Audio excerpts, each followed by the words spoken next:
తెలంగాణలో పట్టభద్రుల ఎన్నికల నగార మారుమోగుతోంది. ఈ చర్చా వేదికలో పార్టిసిపేట్ చేయడానికి బక్కా జడ్సన్ గారు కూడా ఉన్నారు. ఇప్పుడు జడ్సన్ గారు ఏం చేస్తారు అసలు? రేపు నేను కౌన్సిల్లో పోతే ప్రిపేర్ అయి రావాలి. ప్రభుత్వాన్ని నిలదీసిన మిమ్మల్ని మేము ఏ విధంగా నమ్మాలా? మీ హామీలు కూడా మేనిఫెస్టోకే పరిమితమా, లేదంటే ఆచరణలోకి తీసుకొస్తారా? ప్రజా సమస్యల పైన ప్రజల తరపున నేను కొట్టాలని నేను కోరుకుంటా. This is a fight between a corporate and a common man. Welcome to okay TV. నేను మీ శ్రావ్య. ముందుగా ఓకే టీవీ ప్రేక్షకులందరికీ నమస్తే. తెలంగాణలో పట్టభద్రుల ఎన్నికల నగార మారుమోగుతోంది. ఒక పక్క బీజేపీ, మరో పక్క కాంగ్రెస్, మరో పక్క బిఎస్పి, మరో పక్క బక్కా జడ్సన్ గారు అండ్ మరో పక్క ఇండిపెండెంట్ ఎమ్మెల్సీలు చాలా మందే ఉన్నారు. ఎవరికి వాళ్ళు మేము పోటీ చేస్తున్నాం, బరిలో దిగుతున్నాం, మాకు ఓట్లేయండి, మా పార్టీలకి ఓట్లేసి గెలిపించండి అంటున్నారు. కానీ అసలు తెలంగాణ పట్టభద్రుల గుండెల్లో ఉన్నటువంటి బాధలేంటి, పట్టభద్రులకు కావాల్సినటువంటిది ఏంటి, అసలు వాళ్ళ మనసులో ఏముంది, వాళ్ళు ఏమనుకుంటున్నారు, వాళ్ళకి ఇచ్చేటువంటి హామీలేంటి, వీళ్ళని నమ్మి గెలిపించిన తర్వాత వీళ్ళు చేసేదేంటి అనేది మాత్రం ఎవ్వరు కూడా చెప్పట్లేదు. ఆ చెప్పడంలో విఫలమైపోయినారనే చెప్పుకోవాలి. ఫర్ ఎగ్జాంపుల్ బీఆర్ఎస్ ఏవో లోటుపాట్లు మనకు తెలుసు, పేపర్ లీకేజ్ అయింది, ఆ తర్వాత 46 జీవో తీసుకొచ్చినారు. సో అందుకే నిరుద్యోగులందరూ, పట్టభద్రులు కావచ్చు, విద్యార్థులు కావచ్చు, అందరూ కూడా కొంచెం కోపం తెచ్చుకొని మార్పు రావాలి, కాంగ్రెస్ కావాలని చెప్పి ఏరి కోరి బస్సు యాత్రలు చేసి మరి కాంగ్రెస్ ని తీసుకొచ్చినారు. తీసుకొచ్చిన తర్వాత 46 జీవో రద్దు చేస్తామని చెప్పి వెనకాల నుండి ఒక తన్నుడు అంతే ఎగిరి బొక్కబోర్ల పడ్డారు మా విద్యార్థులంతా. ఆ తర్వాత 29 జీవో సవరణలు అన్నారు, నిరుద్యోగ భృతి అన్నారు, అదో గత అయింది. ఆ తర్వాత ఎలక్ట్రిక్ బైక్స్ అన్నారు. సరే బైకులు లేకపోతే మనం నడవలేమా? ఖాళీ నడక ఉన్నది, బస్సులలో పోతాం, ఉచిత బస్సులు ఇచ్చారు.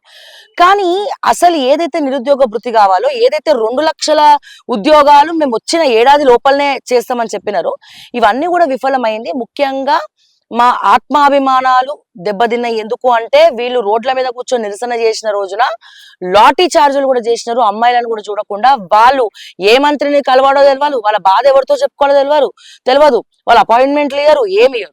సరే ఇప్పుడు కాంగ్రెస్ నుంచి ఎవరినైనా పెట్టినరు పట్టభద్రులుగా అంటే ఒక corporate mafia, all force Narender Reddy అని చెప్పి. సో అంతకుముందు అసలు నరేందర్ రెడ్డి గారు ఎవరో తెలియదు, కరీంనగర్ కి తప్ప వేరే ఎవరు కూడా తెలియదు. ఎందుకు కరీంనగర్ లో తెలుసు అంటే కాలేజీలు ఉన్నాయి కాబట్టి. ఆ కాలేజీలలో కూడా ఒక్క పేద విద్యార్థి కన్నా ఆయన చదువు చెప్పిండా, ఫ్రీ ఎడ్యుకేషన్ ఇచ్చిండా అంటే ఎక్కడ కూడా ఆయన తల్లిదండ్రులు కాలేజీకి సంబంధించిన వాళ్ళందరూ పొట్టు తిట్టుడే తప్ప అంతకు మించి ఏం చేసింది లేదు.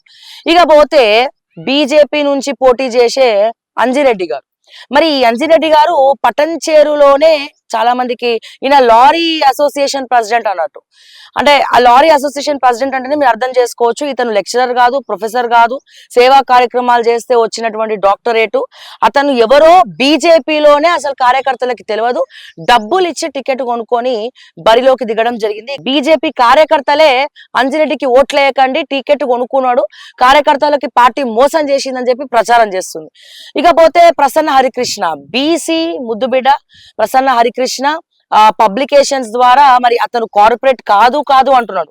బట్ ఈ కార్పొరేట్ వ్యవస్థలోకి పుస్తకాలు ఎవరు పుస్తకాలు పోతున్నాయి అంటే మా ప్రసన్న హరికృష్ణ గారి పుస్తకాలే పోతున్నాయి. కానీ ఆయన పేరు కూడా ఎక్కువ వినపడతా ఉంది. ఆ తర్వాత బక్కా జడ్సన్ గారి పేరు కూడా ఎక్కువ వినపడతా ఉంది. ఎక్కువ వీళ్ళిద్దరి మధ్యలో టఫ్ కాంపిటీషన్ ఉన్నట్టు తెలుస్తుంది. అయితే ప్రజెంట్ ఓకే టీవీ ఎక్కడ ఉంది అంటే ఆర్మూర్లో ఉంది. ఇక్కడ మంచి పార్క్ లో మనం కూర్చున్నాం.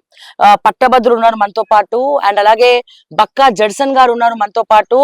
అసలు పట్టభద్రులకు కావాల్సింది ఏంటి అనేది ఎవ్వరు అడగట్లేదు. అసలు వాళ్ళకేం కావాలో మనకు తెలియాలి కదా.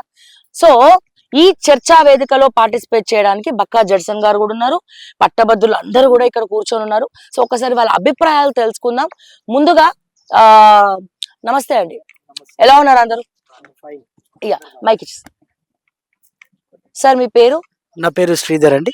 శ్రీధర్ గారు, సో చెప్పండి, మీరు ఆల్రెడీ నేను ఇంట్రడక్షన్ లో చాలా చెప్పా, అసలు పట్టభద్రులకు ఎటువంటి హామీలు ఏ పార్టీ నుంచి కూడా రాలేదు, ఏదో వస్తున్నారు నమస్తేలు పెడుతున్నారు, ఓట్లు వేయండి అని అడుగుతున్నారు, కానీ మీకు వాళ్ళు ఏం చేస్తారో మాత్రం ఏ పార్టీ కూడా చెప్పట్లేదు. సో ఫస్ట్ మీ పేరు చెప్పండి, అండ్ తర్వాత మీకేం కావాలో చెప్పండి. నా పేరు శ్రీధర్. నేను పట్టభద్రుని. ఈ నిజామాబాద్, మెదక్, ఆదిలాబాద్, కరీంనగర్ పట్టభద్రుల నియోజకవర్గంలో నేను ఒక పట్టభద్రుని. ఇప్పుడు యాక్చువల్లీ ఎన్నికలంటే సహజంగా డబ్బులతో ముడిపడి ఉంది.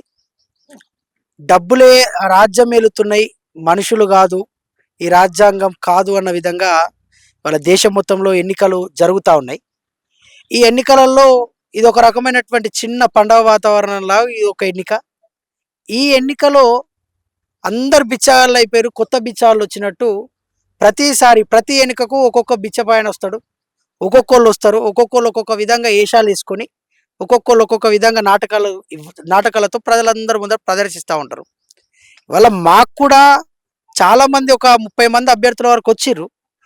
వాళ్ళు వచ్చిర్రు కానీ వాళ్ళ యొక్క ఆలోచన ఏంది, వాళ్ళు ఏం చేస్తున్నారు, అసలు పట్టభద్రులకు ఏం చేయబోతున్నారు, వాళ్ళకి విజన్ లేదు. మేము వచ్చినాం, నేను ఒక గంగముత్యం వచ్చిన, నా ముంగట సో అండ్ సో, నేను గింత పని చేసిన, నాకు ఓటే, ఏం చేస్తా అని చెప్తలేడు, ఏం చేయబోతాడో చెప్తలేడు. ఓడితే ఏం చేస్తాడు, గెలిస్తే ఏం చేస్తాడు, అసలు ఇప్పుడు గెలిచిన తర్వాత ఓడిన తర్వాత పక్కకు పెడితే ఈ ఎన్నికల తర్వాత మనిషి ఉంటాడా, మళ్ళా కనుమరుగిపోతాడా అనేటువంటి విషయాన్ని కూడా వాళ్ళు స్పష్టంగా చెప్తలే. అసలు వీళ్ళు పట్టభద్రులకు గతంలో ఏం చేసిరని ఇప్పుడు ఏం చేస్తారు. యాక్చువల్ ఒక సామెత ఉన్నది ఏంటంటే, జనరల్ గా గత చరిత్ర తెలియని వారు భవిష్యత్తు చరిత్ర నిర్మాణం చేయలేరు. గత చరిత్రలో వీళ్ళు ఏం చేసిరో తెలియకపోతే మాకు ఇప్పుడు భవిష్యత్తులో మాకు ఏం చేస్తారో మేము ఎట్లా అనుకుంటాం. వీళ్ళు మాకు ఏం చేస్తారని మాకు ఏం అష్యూరెన్స్ ఉంది? వీళ్ళు చెయ్యరు. చేయడానికి మరి అవును నువ్వు చేయడం అని ఎట్లా చెప్తున్నావు అని అంటే, ఇక్కడ మా ప్రాంతంలో ఎంపీగా అరవింద్ గారు నిలబడ్డారు. ఎంపీగా నిలబడ్డటువంటి అరవింద్ గారు బాండ్ పేపర్ మీద రాసిచ్చిరండి. బాండ్ పేపర్ మీద రాసిచ్చిన అరవింద్ మాట తప్పిండు. లీగలైజ్డ్ నోటీస్ ఇచ్చినటువంటి ప్రియర్ నోటీస్ ఇచ్చిన ఆయన ఇప్పుడు ఉత్తుత్తగా బుడుబుక్కల లెక్కొచ్చి ఇంకోటి వచ్చి ఏదో అప్పటి మాట తుపాకీ రాములు లెక్కడొచ్చి ఏదో సంతోషపెట్టి మభ్యపెట్టి సాటిస్ఫై చేసి వెళ్ళిపోతామనేటువంటి వీళ్ళు రేపు భవిష్యత్తులో మాకు చేస్తారన్నటువంటి పని చేస్తారన్నటువంటి ఇప్పటిదాకున్న వాళ్ళు ఏం చేస్తారు, వీళ్ళు ఏం చేస్తారు. జనరల్ మేము కూడా అంటే జడ్సన్ గారిని మేము అడగదలుచుకున్నాం ఏంటంటే, భవిష్యత్తులో వారిని మేము గతంలో చూసాం. యురేనియం తవ్వకాల విషయంలో తెలంగాణ రాష్ట్రంలో ఇవి రాబందులు లెక్క వీళ్ళందరూ తింటున్నారు, ఇవన్నీ చేస్తున్నారు, వీటన్నిటి నుండి దూరం జరపాలా, తెలంగాణలో కొత్త వాతావరణాన్ని సృష్టించాలని చెప్పి గత ప్రభుత్వాన్ని ఓడించి కొత్త ప్రభుత్వానికి నాంది పలకడంలో జడ్సన్ గారి పాత్ర పెద్దదని మేము అనుకుంటున్నాం. కానీ మా నిజామాబాదు ఈ ప్రాంతంలో జడ్సన్ గారు ఇవాళ కొత్త మెరుపు. అసలు జడ్సన్ గారు ఏంది ఏమిటి అనేటువంటిది కొత్త డౌట్, క్వశ్చన్ మార్క్. ఇప్పుడు మేమేమి ఎక్స్పెక్ట్ చేస్తున్నాం అంటే, ఫస్ట్ వాళ్ళు ఏం చెప్తారు అసలు. ఇప్పుడు అందరు వచ్చిర్రు, అందరితో పాటు వారు, మేము ఎవరు మాకు చేస్తారనిపిస్తుందో వాళ్ళని చూస్తాం. మేమేమనుకుంటామంటే వారి మాటల్లో వాళ్ళు ఏం చేస్తారో తెలిస్తే మేము నెక్స్ట్ మాకు కావాల్సినవి వీళ్ళ దగ్గర ఉన్నాయా లేదా సాటిస్ఫై అవుతాం. అసలు వీళ్ళు చేయగలుగుతారా, అసలు చాలా మంది క్యాండిడేట్స్ ఏమున్నారంటే అసలు వీళ్ళు క్యాండిడేట్లను నిలబడడానికి అర్హులు కాదు, కానీ వీళ్ళు క్యాండిడేట్లను నిలబడుతున్నారు. ప్రజాస్వామ్యాల హక్కు ఉండొచ్చు, భారత రాజ్యాంగం ద్వారా హక్కు ఉండొచ్చు, కానీ నిలబడడానికి అనర్హులు వీళ్ళంతా ఇప్పుడు నిలబడుతున్నారు. అసలు వాళ్ళల్లో గుంపులో గోవిందన్ లాగా జడ్సన్ గారు కూడా నిలబడరు. ఇప్పుడు జడ్సన్ గారు ఏం చేస్తారో వారి మాటల్లో మేము వినాలనుకుంటున్నాం. అసలు ఏం చేస్తారు అసలు మాకు చాలా డౌట్. జడ్సన్ గారు ఏం చేస్తారో చెప్పిన తర్వాత మీకేం కావాలో చెప్తాం, మాకేం కావాలో చెప్తాం. ఓకే, మీకేం కావాలో వాళ్ళకేం కావాలో మీరు చెప్పిన తర్వాతనే వాళ్ళకేం కావాలో వాళ్ళు చెప్తారట. మీరు ఇచ్చే హామీలు ఏంటి? ఫస్ట్ ఆఫ్ ఆల్ నేను హామీలు ఇవ్వడానికి ఏం లేదు. ఇంతకుముందు తమ్ముడు చెప్పినట్టుగా, తమ్ముడు ఏం చెప్పిందంటే, చరిత్ర తెలియంది చరిత్ర నిర్మాణం చేయలేను, చరిత్ర గురించి తెలియనోడు చరిత్ర నిర్మాణం అని చేయలేరు అని అన్నారు. నేను 100% ఓకేభవిస్తున్నా. ఎందుకంటే నేను హిస్టరీ స్టూడెంట్, నాకు చరిత్ర తెలుసు కాబట్టి చరిత్ర భవిష్యత్తు ఏ విధంగా ఉండాలనో దాని పరంగా నేను 34 సంవత్సరాలు విద్యార్థి దశ నుండి ప్రజా జీవితంలో నేనున్నా. సరే, ఏ పార్టీలో ఉన్నది అనేది అందరికీ తెలుసు, కానీ ఈరోజు నేను ఆ పార్టీలో లేను కాబట్టి ఆ పార్టీ పేరు మాటి చెప్పుకోవాల్సిన అవసరం లేదు. అయినా విద్యార్థి దశ నుండి నేటి వరకు కాంగ్రెస్ పార్టీలో మొన్న 24 వరకు నేనున్నా. తర్వాత అధికారంకి వచ్చిన తర్వాత నేను సస్పెండ్ అయినా. అది. ఈరోజు తర్వాత నేను రాజకీయాలల్లా, ప్రజా జీవితంలా, ప్రజాప్రతినిధిగా ఉండాలనుకున్నప్పటికీ, నేను గతంలో చేసినటువంటి పోరాటం వల్ల ఇప్పుడున్న ముఖ్యమంత్రులు గాని, మంత్రులు గాని, అధికారులు గాని చాలామంది వాళ్ళు చెప్పినట్టుగా నేను ఇనను అని చెప్పేసి నన్ను దూరం పెట్టిండ్రు. ఈరోజు నేను పోటీ చేయడానికి గల ప్రధానమైన కారణం అంటే ఇంకోటి అందరూ బాగా గుర్తు చేసుకోవాలి ఏందంటే, నేను పోయిన సంవత్సరం ఇదే రోజు నేను ఏ జిల్లాలో పోటీ చేసిన రాష్ట్రం లెవెల్‌లో పనిచేయాలని అనుకున్నా. ఈరోజు ఇక్కడే చాలామంది తెలవది. ఇదే నిజామాబాద్ జిల్లాలో కలెక్టర్ దగ్గర కూడా నా ఫైల్ ఉంది. ఒక 6 ఏళ్ల అమ్మాయి పైన తల్లి ఒక పరీక్ష రాయనీకి పోయింది. పోలీస్ కానిస్టేబుల్ పరీక్ష రాయనీకి పోతే ఆ అమ్మాయిని రేప్ చేశారు. ఆ కేసు పైన ఆ అమ్మాయి తెలవది, ఆ అమ్మాయి తల్లి తెలవది, నాకు రేప్ చేసినోడు తెలవది, వార్త తెలుసు నాకు. ఆ వార్త మీద నేను ఢిల్లీ చైల్డ్ ప్రొటెక్షన్ దాంట్లోనే కేసు వేసిన. కేసు వేసి వాళ్ళకు నష్టపరిహారం ఇవ్వాలని కలెక్టర్కు మరి మన పోలీసులకు అక్కడికెళ్ళి డైరెక్షన్ తీసుకొని వచ్చిన. అంటే ఈరోజు నిజామాబాద్కు నాకు సంబంధాలు అంటే నిజామాబాద్కు రావాల్సిన అవసరం లేదు, కానీ జరిగిన ఎక్కడ కూడా జరిగిన ఇష్యూస్ పైన స్పందించినా లేదు. ఇవాళకి ఆ కేసు కలెక్టర్ దగ్గర, నిజామాబాద్ కలెక్టర్ దగ్గర లైవ్ ఉంది, ఆ సంబంధించిన పోలీస్ స్టేషన్ లైవ్ ఉంది. ఎందుకంటే ఆ అమ్మాయి 6 years కాబట్టి నేను దాని గురించి ఎక్కువ చెప్పొద్దు.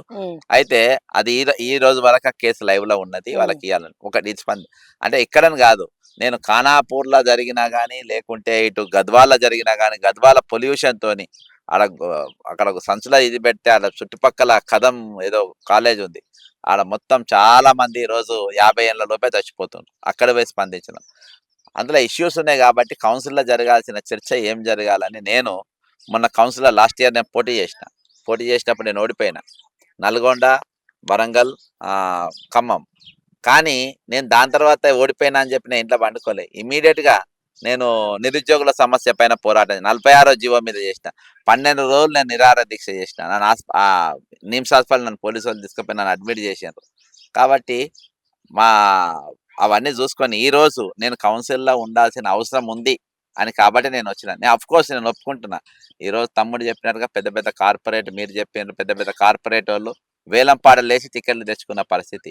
అందరూ కూడా ఇప్పుడు చెప్పిన ముగ్గురు కూడా వేలంపాట చేసుకున్న పరిస్థితి. ఈరోజు వాళ్ళ దగ్గర స్క్రిప్ట్ ఉన్నది కానీ వాస్తవాలు లేవు. మా దగ్గర చరిత్ర ఉన్నది, భవిష్యత్తు కూడా ఏ విధంగా నిర్మించాలో అనే ఆలోచన మాకున్నది, నిలబడడానికి స్పష్టత ఉన్నది, కౌన్సిల్లో ఏం చేయాలో అనే స్పష్టత కూడా నాకున్నది కాబట్టి నేను పోటీ చేస్తున్నాను.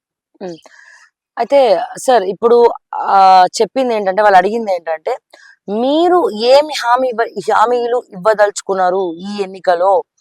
లాస్ట్ టైం మీరు నించున్నారు, తలబడ్డారు, పోరాడారు, ఓడిపోయారు, ఓడగొట్టారు. ఇప్పుడు మళ్ళీ బరిలో నించున్నారు. ప్రధాన పార్టీ ఏది, అధికార పార్టీ ఒకవైపు, ఇంకోటి ప్రధాన ప్రతిపక్షం బీజేపీ ఇంకోవైపు, అండ్ తర్వాత బిఎస్పీ ఒకవైపు. సో ఇంత కాంపిటీషన్ లో మీరు గెలవాలంటే వాళ్ళు ఎలాగో ఏమి హామీలు ఇవ్వలేనటువంటి పరిస్థితి. ఏం హామీలు ఇచ్చారో అని వీళ్ళ దగ్గర మైకు పెడితే వాళ్ళకు కూడా ఏం తెలియదు. ఎంతసేపు బీజేపీ పార్టీలే గుర్తొస్తుంది, లేకపోతే పేరు గుర్తొస్తుంది, కానీ వీళ్ళు గెలిచిన తర్వాత కౌన్సిల్లో పోయి మాట్లాడేది ఏంది అనేది ఎవరికి తెలియదు. సో మీరు ఏం చెప్తారు, వీళ్ళకి ఏం హామీలు ఇస్తారు, కౌన్సిల్లో మాట్లాడే విషయాలు ఏంటి? మీరు గతంలో నేను చేసిందని బక్క Judson versus Kaleshwaram, Bakka Judson fight against scam, mission Bhagiratha scam, Bakka Judson fight against Dharani scam, Bakka Judson fight against TGPSC group 1 question paper leak. మీరు గూగుల్లో కొట్టండి ఇవన్నీ. అవన్నీ నా పేరు వస్తుందా లేకుంటే నిలబడ్డ అభ్యర్థుల పేరు వస్తుందా మీరు చూడండి. ముందున్న ఛాలెంజెస్ నేను చర్చించబోయేది. ఈరోజు ఒక పచ్చి అబద్ధం భారతదేశం ముందు ఈరోజు తెలంగాణ సర్వే ఒకటి ముందు పెట్టారు. అదేంటనంటే 2011 జనాభా లెక్క సర్వే ప్రకారం తెలంగాణ జనాభా 3,50,00,000. మరి 2014 కేసీఆర్ చేసినటువంటి సకల కుటుంబ సర్వేల లెక్క ప్రకారము 3,68,00,000. ఈరోజు మొన్న చేసిన రేవంత్ రెడ్డి సర్వేల 3,54,00,000. ఈరోజు 3,11,00,000కి వెళ్ళి 15 ఏళ్ళ తర్వాత లెక్క చూస్తే జనం తగ్గుతారా పెరుగుతారా? ఈరోజు ప్రపంచంలో ఎక్కలేని వింత ఈరోజు మన దగ్గర తగ్గింది. ఈరోజు మనం చూస్తే ఓటర్లు అంటే 18 సంవత్సరాల పైనోళ్ళే 3,32,00,000 మంది ఓటర్లు. మీరు గూగుల్లో చూడొచ్చు. అంతేకాకుండా 10వ తరగతి పరీక్ష రాసిన వాళ్ళు 5,50,000. ఈరోజు ఎల్కేజీకి వెళ్ళి మొదలు 12వ తరగతి దాకా అంటే 14 క్లాసులల్లా ఈరోజు సగటున 5,50,000 మంది వేసుకున్నా మీరు పిల్లలు చదువు స్కూల్కి పోయే పిల్లల్ని తక్కువ వేసుకుంటే 4,10,00,000 దాకా ఉంటారు. మరి పుట్టిన పిల్లలకి వెళ్ళి ఈరోజు ఇక్కడ దాకా లేదు. ఏది మన యూకేజీ దాకా స్కూల్ గోయింగ్ పిల్లల దాకా లెక్క తీసుకోలేము మనం. అంటే 4,10,00,000 మంది ఈరోజు తెలంగాణ జనాభా ఉంటే ఈరోజు అసెంబ్లీలో కానీ కౌన్సిల్లో కానీ బాజాప్తా ఓపెన్గా పచ్చిగా 3,54,00,000 ఉన్నారని ఎట్లా అంటారు? నంబర్ 1. ఈరోజు దీనిపైన కౌన్సిల్లో ఎందుకు చర్చించలేదు? నా మీద గెలిచిన తీర్మాన్ మల్ల ఎమ్మెల్సీ గారు ఎందుకు చర్చించలేదు? కోదండరామ్ గారు ఎమ్మెల్సీ గారు ఆయన ఎందుకు మాట్లాడలేదు? ఇంత పచ్చి అబద్ధం, ఇది పచ్చి అబద్ధం కాకుంటే నేను ఇవన్నీ ఇంటర్నెట్లో గవర్నమెంట్ దాంట్లో ఉన్నాయే నేను అడిగిన, నేను బయట ఏవి కూడా అడగలేదు. నంబర్ 1.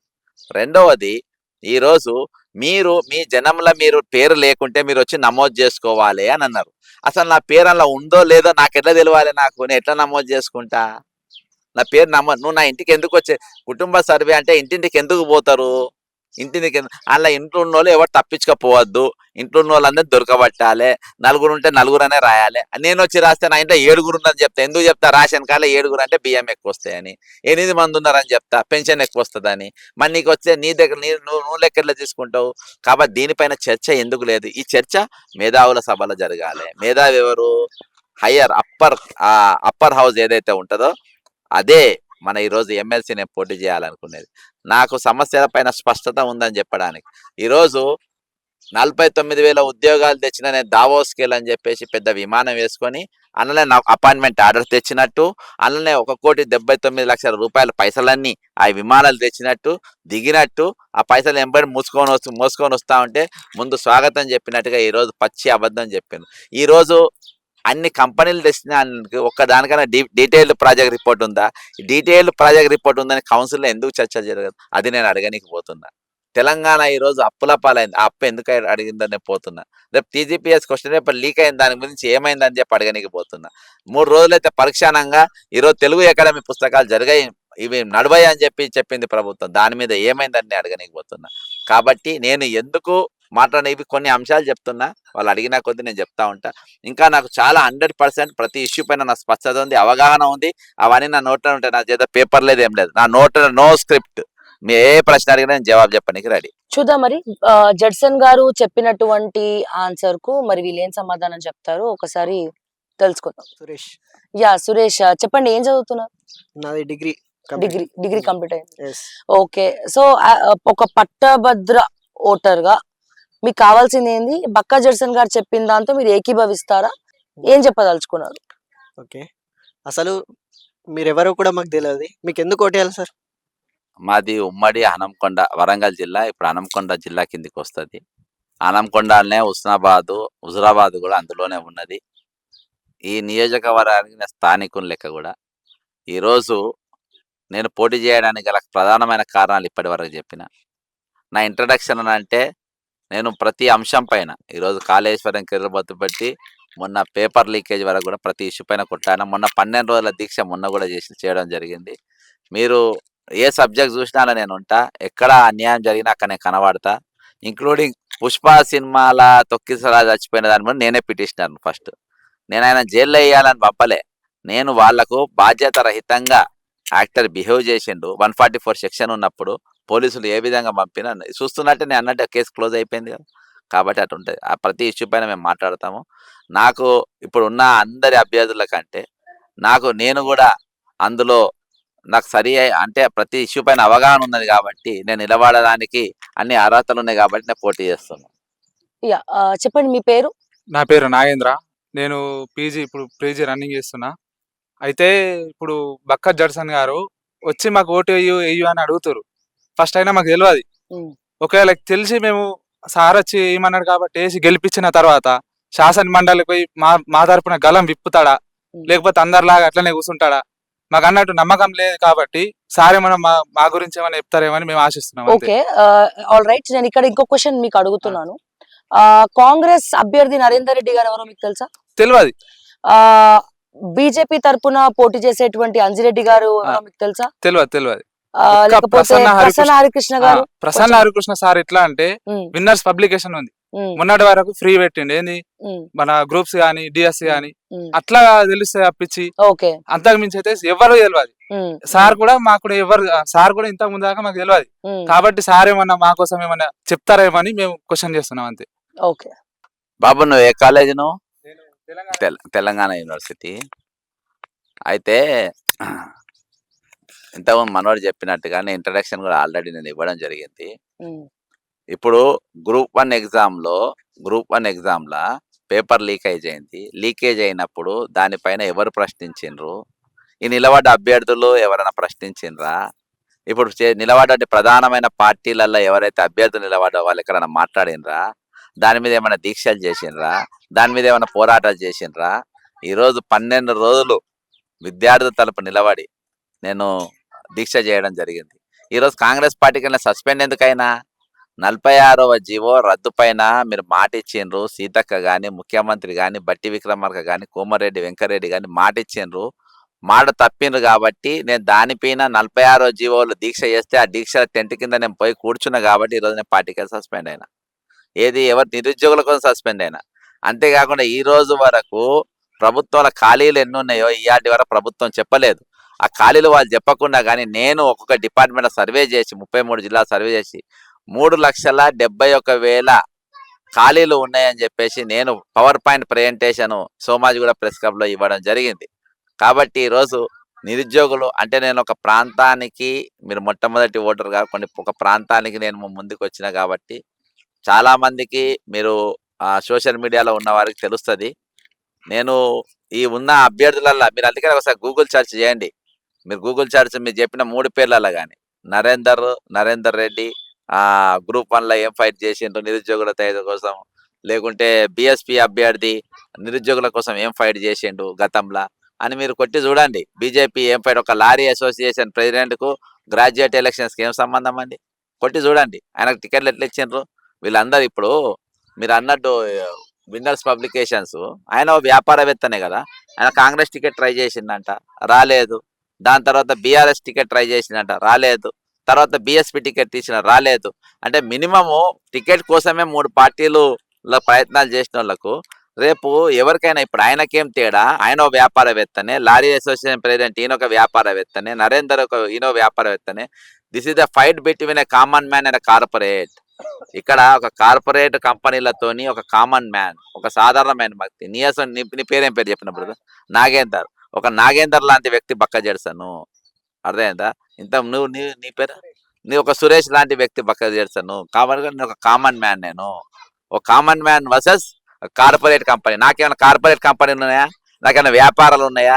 నేను రేపు గెలిచిన తర్వాత ఏమైనా వ్యాపారాలు పెంచుకునేది ఉందా? ఏమైనా వ్యాపారం పెట్టాను? నేను నాకున్న ఒక చెప్పల కంపెనీ నేను మూసేసుకున్నా.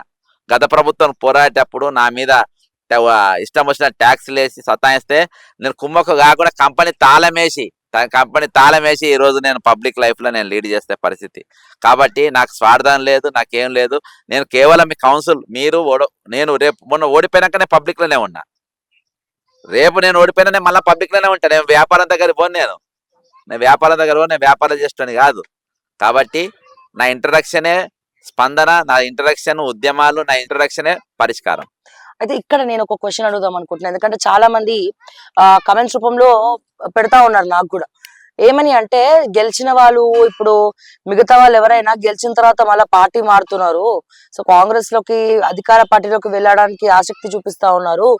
మేము బక్కా జడ్సన్ గారిని నమ్మి ఓట్లేస్తే ఆయన కాంగ్రెస్ ఎప్పుడు కూడా అమ్మ లాంటిది నాకు అని చెప్తారు. మళ్ళా వాళ్ళు జడ్సన్ పార్టీలోకి వెళ్ళడానికి చెప్పి గ్యారంటీ ఏంటి అని చాలా మంది అడుగుతా ఉన్నారు.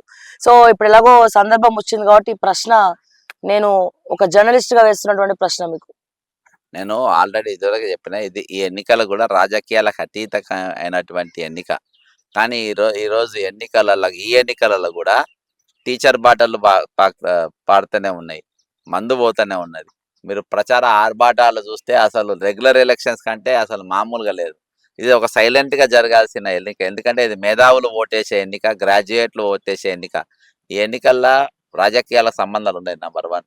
రెండవ పాయింట్ ఏంటంటే, ఈ రోజు నేను కాంగ్రెస్ పార్టీకి పోవాలంటే ఇప్పుడు కూడా నాకు చిట్కన వేస్తే పోతా. ఎందుకంటే మాకు ఒక అక్క లెక్క ఆమె ఇన్ఛార్జిగా వచ్చింది, మీనాక్షి నటరాజన్ గారు. నాకు 2 నిమిషాల పని. కానీ నేను ఇష్యూస్ పైన నేను పార్టీల ఈరోజు పాలక పక్షంగా ఉండే బదులు ప్రతిపక్షం ఉండాలని నేను కోరుకుంటాను. ఎందుకంటే ఈ సమస్యలన్నిటిపై నేను మాట్లాడగలుగుతాను. నన్ను పార్టీకి వెళ్ళి సస్పెండ్ చేసి నాకు అందరూ పాపం ఇప్పుడు నేను ప్రచారం చేస్తుంటే, అయ్యో నువ్వు పార్టీలో నీకు అన్యాయం చేసి నీ అన్యాయం జరిగింది అనలే, నాకు తలపైన పాలు పోసి నన్ను. ఎందుకంటే ఈరోజు ప్రశ్నించే గొంతుగా లేకుండా వీళ్ళు అన్యాయం జరిగినా ఏం జరిగినా మాట్లాడి తిరగనే ఉన్నా. నేను 100% రేపు నేను గెలిచినా ఓడినా ఏ విధంగా ఉన్నా కానీ కాంగ్రెస్ పార్టీలో చేరే ప్రసక్తి లేదు, ఆలోచన లేనే ఉండేదే అది పక్కా. అది మేము మిమ్మల్ని నమ్మి మేము ఓటేసి గెలిపించుకున్న తర్వాత మీరు ఎమ్మెల్సీగా శాసన మండలికి పోయి మా తరపున మీ మీ విజన్ ఏంది అసలు? అంటే మీరు ఏం చేయగలుగుతారు మాకు అది చెప్పండి ఒకసారి. నిలబడేది ప్రజల పక్షంగా, ఇవాళ నిలబడ్డది విద్యార్థుల పక్షంగా. నిన్నటి దాకా నాకు ప్రతి జీవో పైన నాకు అవగాహన ఉంది. ఈరోజు రేపు నేను పాలక పక్షానికి ఇచ్చే ప్రశ్నలల్లా ఈరోజు ప్రభుత్వం ఎవరి డ్యూటీ వాళ్ళు సక్రమంగా ఎందుకు చేస్తలేరు, ఎవరి డ్యూటీ వాళ్ళు చేయాలి. ఈరోజు టీజీపీఎస్సీ పాత్ర ఏంది, ఈరోజు మీ దగ్గర ఉన్న ఖాళీలు ఎందుకు వెంటనే ఇస్తలేరు. బ్రదర్ ఒక పెద్ద సమస్య చెప్తా. ఈరోజు కేంద్రంలో ఆర్ఆర్బి ఒకటే రైల్వే నోటిఫికేషన్ వస్తుంది, అప్పుడే గ్రూప్ 1 నోటిఫికేషన్, గ్రూప్ 2 నోటిఫికేషన్ 2 పరీక్షలు 2 రోజుల టైమే ఇస్తారు. ఇప్పుడు ఆర్ఆర్బి ప్రిపేర్ అయ్యడానికి అక్కడ ఒక సిలబస్ ఉంటుంది, ఈ ఎగ్జామ్ రాయడానికి ఒక సిలబస్ ఉంటుంది. ఈ 2 కొలాప్స్ అయ్యి 2 కూడా కొలిజన్ అయిపోయి ఈరోజు దేనికి మెంటల్ స్ట్రెస్ గురైతలేరు నిరుద్యోగులు. ఈ సమస్య పైన నేను మాట్లాడతా. వాళ్ళు పరీక్ష పెట్టేటప్పుడు ఆ డేట్లకు అనుగుణంగా నీ డేట్లు వెనక వాళ్ళు ముందే చెప్తారు, వాళ్ళు యూపీఎస్సీ అయినా ఏదైనా ముందే చెప్తారు. అసలు మీరు దానికి మీకు గ్యాప్ ఉండేటట్టుగా మీరు చూసుకోవాలని ఒకటి చెప్తా. ఈరోజు ఐటీ పార్కులు అనేది కేవలం హైదరాబాద్లో పెట్టి మొత్తం వెయిట్ పడుతుంది. ఈరోజు జిల్లాకు ఒక ఐటీ పార్క్ పెట్టాలని నా మేనిఫెస్టోలో కూడా నేను పెట్టిన. అంతేకాకుండా గురుకులం కదా, ఇప్పుడు మీరు అందరూ కూడా గురుకులాలకి వెళ్ళి పైకి వచ్చిన వాళ్ళే కదా. గురుకులాలలో ఎంతమంది చచ్చిపోయారు? 49 మంది చచ్చిపోయారు ఇవాళకి. నేను పిటిషనర్. మేము ఇదే జిల్లాకు, మీరు అంటున్నారు కదా జిల్లాలో ఎప్పుడు ఇదే జిల్లాకు ఓకే టీవీ శ్రావ్య గారు వచ్చేటప్పుడు ఆ 49 మంది కేసు వేసిన కాబట్టి నన్ను తీసుకొని వచ్చింది. ఎక్కడెక్కడ తీసుకొచ్చిండో హాస్టల్లో తీసుకుపోయినాం. మా ఎలక్షన్ నేషనల్ ఎస్సీ కమిషన్లో కేసు వేయడం వల్ల వాళ్ళు ఆర్డర్స్ ఇచ్చిన తర్వాత ఈరోజు 1500 రూపాయలు పెరిగింది. దాదాపు నా 500 రూపాయలు ఏకకాలంలో వాళ్ళ మెచ్చార్జీ పెంచడం. ఈరోజు గురుకుల పాఠశాలలు ఎవరైతే ఎస్సీ ఎస్టీ బీసీ మైనార్టీ వీళ్ళు చదువుతారు. మైనార్టీ గురుకులాలు ఉన్నాయి, బీసీ గురుకులాలు ఉన్నాయి, ఎస్సీ గురుకులాలు ఉన్నాయి, ఎస్టీ గురుకులాలు ఉన్నాయి.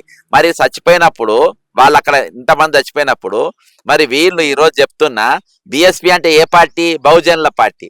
ఈ బహుజనుల పార్టీ నాయకుడు ఈరోజు నిలబడ్డారు కదా, ఏమో పేరు అన్నావు, ప్రసన్న హరికృష్ణ కదా. ఆయన ఎప్పుడైనా పోయిందా? ఏదైనా గురుకులాలో పోయినాను? ఏది నగర పేర్లతో సహా ఉన్న ఎంతమంది చచ్చిపోయినారు? 49 మంది. ఏదైనా పోయి వాళ్ళ పరామర్శించినావా? నువ్వు రక్తమి సుభాష్ చంద్రబోస్ అన్నా అంట, నువ్వు రక్తమి, నేను నీకు ఆజాదీ, నీకు ఫ్రీడమ్ ఇస్తా అని. దానికి దీనికి ఏం సంబంధం? ఈరోజు 49 మంది చచ్చిపోయారు, నువ్వు దేనిపైన మాట్లాడంట? పోనీ నరేంద్ర రెడ్డి నేను కళాశాలలు నడుపుతున్నా అన్నావు, 49 మంది బిడ్డలు చచ్చిపోతే నా మాట్లాడినావా? అంతకన్నా నువ్వు సంపాదించనని చెప్పి కాంగ్రెస్ వాళ్ళు డంకా బజాయిస్తారు. నేను అలా నేను ఇన్ని విద్యా సంస్థలు పెట్టినా, ఒక బీసీ గురుకుల పాఠశాలకు బాత్రూంలు కట్టిస్తా, లేదా కొత్త బల్లాలు కొట్టిస్తా, కొత్త పుస్తకాలు కొనిస్తా అని ఎప్పుడైనా ఏమైనా దాన ధర్మాలు చేసిన? ఈ రోజు నిలబడ్డ 3 కార్పొరేట్ వ్యక్తులు నా క్రయధనం నేను ఇచ్చిన. వాళ్ళు చచ్చిపోయినప్పుడు నేను ప్రశాంత్ నిలబడితే పోస్ట్ మార్టం దగ్గర నేనున్నా. బక్క జెర్సన్ పోయాక నిలబడ్డాడు. ఎక్కడైనా నల్గొండ బిడ్డ. నిజామాబాద్కి వచ్చి నేను మొన్న మాట్లాడినా. నిర్మల్ కాడ బిడ్డలు దావకంలో పోతే నేను పోయి మాట్లాడినా. నేను మొన్న రీసెంట్ బాసర ట్రిపుల్ పోయినా. బాసర ట్రిపుల్ ఐటీలో ప్రధానమైన సమస్య ఏం తెలుసా? 2007 ట్రిపుల్ ఐటీ అక్కడ ఓపెన్ అయితే ఆ రోజు ఇచ్చిన 40,000 పర్ ఇయర్ ఏవైతే స్టైఫండ్ ఇస్తుండో ఇయాటికి అవే ఇస్తుండ్రు. ఇయాటికి మెచ్చారు. బియ్యం రేటు పెరగలేదా? ఆ రోజు కంప్యూటర్లు ఇచ్చేది, 2 ఫీజులు ఇచ్చేది, బ్రహ్మాండంగానే ఇన్ఫ్రాస్ట్రక్చర్ ఇచ్చేది. ఈరోజు అవన్నీ ఇస్తుండ్రా? ఈరోజు అంటే గ్రామీణ మేధావులుగా తీర్చిదిద్దడానికి ఏర్పరిచినట్టు ట్రిపుల్ ఐటీ. నేను పోయి వైస్ ఛాన్సలర్తో మాట్లాడినా, మీరు పోయి అడగండి. Basara triple IT vice chancellor దగ్గర ముందుకు మాట్లాడినా నేను. సమస్యలు ఏంది? ఇవి ఎందుకు పరిష్కారం అవుతలేవు? ఇవన్నీ ఎవరి దగ్గర ఉన్నాయి? రేవంత్ రెడ్డి గారి దగ్గర ఉన్నాయి. నేను అడుగుతున్నా కదా రేవంత్ రెడ్డి గారిని. నా ఇంట్లో నా పిల్లలు నన్ను చూసి కంటే మా ఇంట్లో పోలీసు వాళ్ళని చూసి ఎక్కువ పెరిగాను. ఎప్పుడు హౌస్ అరెస్ట్లే, నేను ఎప్పుడు అరెస్ట్లే, ఎప్పుడు కేసులే. చూడండి ఎన్నిసార్లు ఉంటాయి. బక్క జెర్సన్ అని చూస్తే నా ఇంటికాల పోలీసులే ఉంటారు, వేరే వాళ్ళు ఉంటారు. కాబట్టి తమ్ముడు మీరు 100% డౌట్ రరగాలి, మీరు నిలదీయాలి, నన్ను కాదు నిలబడ ప్రతి అభ్యర్థిని నిలబెట్టాలి. నువ్వు మంచోనివైతే, నువ్వు బుద్ధిమంతువైతే, నీకు ఇంత పెద్ద ప్రచారం ఎందుకు? నువ్వు బుద్ధిమంతుడు అయితే ఈరోజు నా బిల్డింగ్ కంటే నా టెలిఫోన్ టవర్ కన్నా పెద్ద కట్అవుట్లు ఎందుకు? ఈరోజు సేవ చే ఇప్పుడు ఇన్ని కోట్ల రూపాయలు మీరు ఖర్చు పెడుతున్నారు కదా, రేపు ఇవి పైసలు నా మీద ఖర్చు పెట్టలేవు, నా మీద నువ్వు వసూలు చేయమని గ్యారంటీ అనే ప్రశ్న మీ దాంట్లోకి ఎందుకు వస్తలేదు? ఈ రోజు నా మీద నువ్వు ₹1,00,00,000 ఖర్చు పెట్టినావు, నువ్వు నాకు ఒక ఫుల్ బాటిల్ 2,000 ఫుల్ బాటిల్ ఇచ్చినావు, ఇవి నా మీద రేపు మళ్ళీ సంపాదించిన గ్యారంటీ ఏందని ఓటర్ ఎందుకు అడిగారు? కాబట్టి నన్ను అడిగే అవసరం లేదు, ఎందుకంటే నేను మీకు పెట్టాను. టవర్ అంటే పెద్ద ఫ్లెక్స్ నాది లేదు, నేను ఒక ఫుల్ బాటిల్ ఖర్చు ఇయ్యా, ఓటుకు రూపాయి ఇయ్యా, నేను సంపాదన అవసరం లేదు, మీరు నన్ను అడిగే అవసరం లేదు. ఖచ్చితంగా నేను వర్క్ చేస్తా అని చెప్పడానికి ఇంత మించిన ఉదాహరణ అవసరం లేదు. నా గత చరిత్ర ఇది, ఇప్పుడు నడుస్తున్న వర్తమానం ఇదే, భవిష్యత్తు కూడా ఇదే ఉంటుంది. సార్ ఇప్పుడు ఆ అబ్బాయి అడిగిన దాంట్లో నుంచి నేను ఒక క్వశ్చన్ అడుగుదాం అనుకుంటున్నాను. కౌన్సిల్లో కాంగ్రెస్ వాళ్ళు ఉన్నారు, మేబీ కొంతమంది ఉంటే బీజేపీ వాళ్ళు ఉన్నారో లేదో ఒకరిద్దరు నాకు తెలియదు, అన్ని పార్టీస్ వాళ్ళు ఉన్నారు. వాళ్ళే ఏం చేయట్లే కూర్చొని. ఒక రకంగా చెప్పాలంటే ఆకులు బిక్తున్నట్టు అనిపిస్తుంది ఒక్కొక్కసారి. అంటే ఇంతమంది పట్టభద్రుల తరపున ఒక ప్రశ్నించే గొంతుక ఎవరు లేరు. ఒక ఇండిపెండెంట్ గా పోటీ చేసి వీళ్ళు మిమ్మల్ని గెలిపించిన తర్వాత, మీరు కౌన్సిల్లోకి పోయిన తర్వాత వాళ్ళందరూ ఒకవైపు, మీరు ఒకవైపు, మీరు ఒక్కరు మాత్రమే ఎట్లా ఇవన్నీ ఎదుర్కోగలుగుతారు? ఇవన్నీ ఎట్లా ఫుల్ఫిల్ చేయగలుగుతారు? ఎందుకంటే you are not a government, మీరు గవర్నమెంట్ కాదు. వాళ్ళతో ఎట్లా చేయించగలుగుతారు? ఇది అసలైన ప్రశ్న. శ్రావ్య గారు, మీకు బాగా గుర్తు, నేను ఎక్కడ పోయినా ఒక్కనే పోయినా, సెక్రటరీ దగ్గర పోయినా. సెక్రటరీ దగ్గరికి ఎందుకు పోయినా? మూసీ ప్రక్షాళన అనేది రేవంత్ రెడ్డి గారు పెట్టి రేవంత్ రెడ్డి గారు అక్కడ దాకా ఆగాక ఇంకో మాట కూడా అన్నాడు, మీ పిల్లలకు మూసీ రాణి, మూసీ రాజా అని కూడా పేర్లు పెట్టొచ్చు అని చెప్పిండు. ఈ రోజు అందరూ కూడా గంగా అని పేరు పెట్టుకుంటున్నారు, జమున అని పేరు పెట్టుకుంటారు, సరస్వతి అని పేరు పెట్టుకుంటారు, కానీ మూసీ అని పేరు ఎందుకు పెట్టుకుంటలేరు అని అన్నారు. నేను గూగుల్లో కొట్టి చూసిన, ఎవ్వరు కూడా మూసీ పేరు పెట్టుకుంటలేరు. మరి ప్రక్షాళన అని చెప్తుండ్రు, ఇల్లు గూళ్ళ కొడుతుండ్రు, అన్ని గూళ్ళ కొడుతుండ్రు, మరి ఏం చేయాలని చెప్పేసి నేను ఏం అడిగినా అంటే, మరి మూసీ అనే పేరు ఎవరు పెట్టుకుంటలేరు కాబట్టి నేను రేవంత్ రెడ్డి గారికి మూసీ రెడ్డి పేరు పెడతా అని చెప్పేసి సెక్రటరియట్ ముందు ఆయన నామకరణ చేసిన. నేను ఎక్కడైనా ఉద్యమంలో ఒక్క నిలబడ్డా. నేరెళ్ల సంఘటన, తమ్ముడు నేరెళ్ల సంఘటన, నేరెళ్ల ఎక్కడ ఉన్నది? కరీంనగర్ ఉంది కదా. నేరెళ్ల సంఘటన హరీష్ అని ఉంటాడు అక్కడ, ఇవాళ కూడా హరీష్, ఇవాళ కూడా కోలా హరీష్, ఇవాళ కూడా టచ్ ఉన్నా. వాళ్ళని 3rd డిగ్రీ తీసుకుపోయి కొడితే వాళ్ళు డీజీపీ ఆఫీస్ కాడి, నేను ఎక్కడైనా పోయి ఒక్క నిలబడితే, నేను ఒక్క నిలబడితే నా చుట్టూ పోలీసులు వస్తారా రారా? మీరు చెప్పండి, వస్తారా? ఎంతమంది పోలీసులు వస్తారు? పోలీసులు వస్తారు?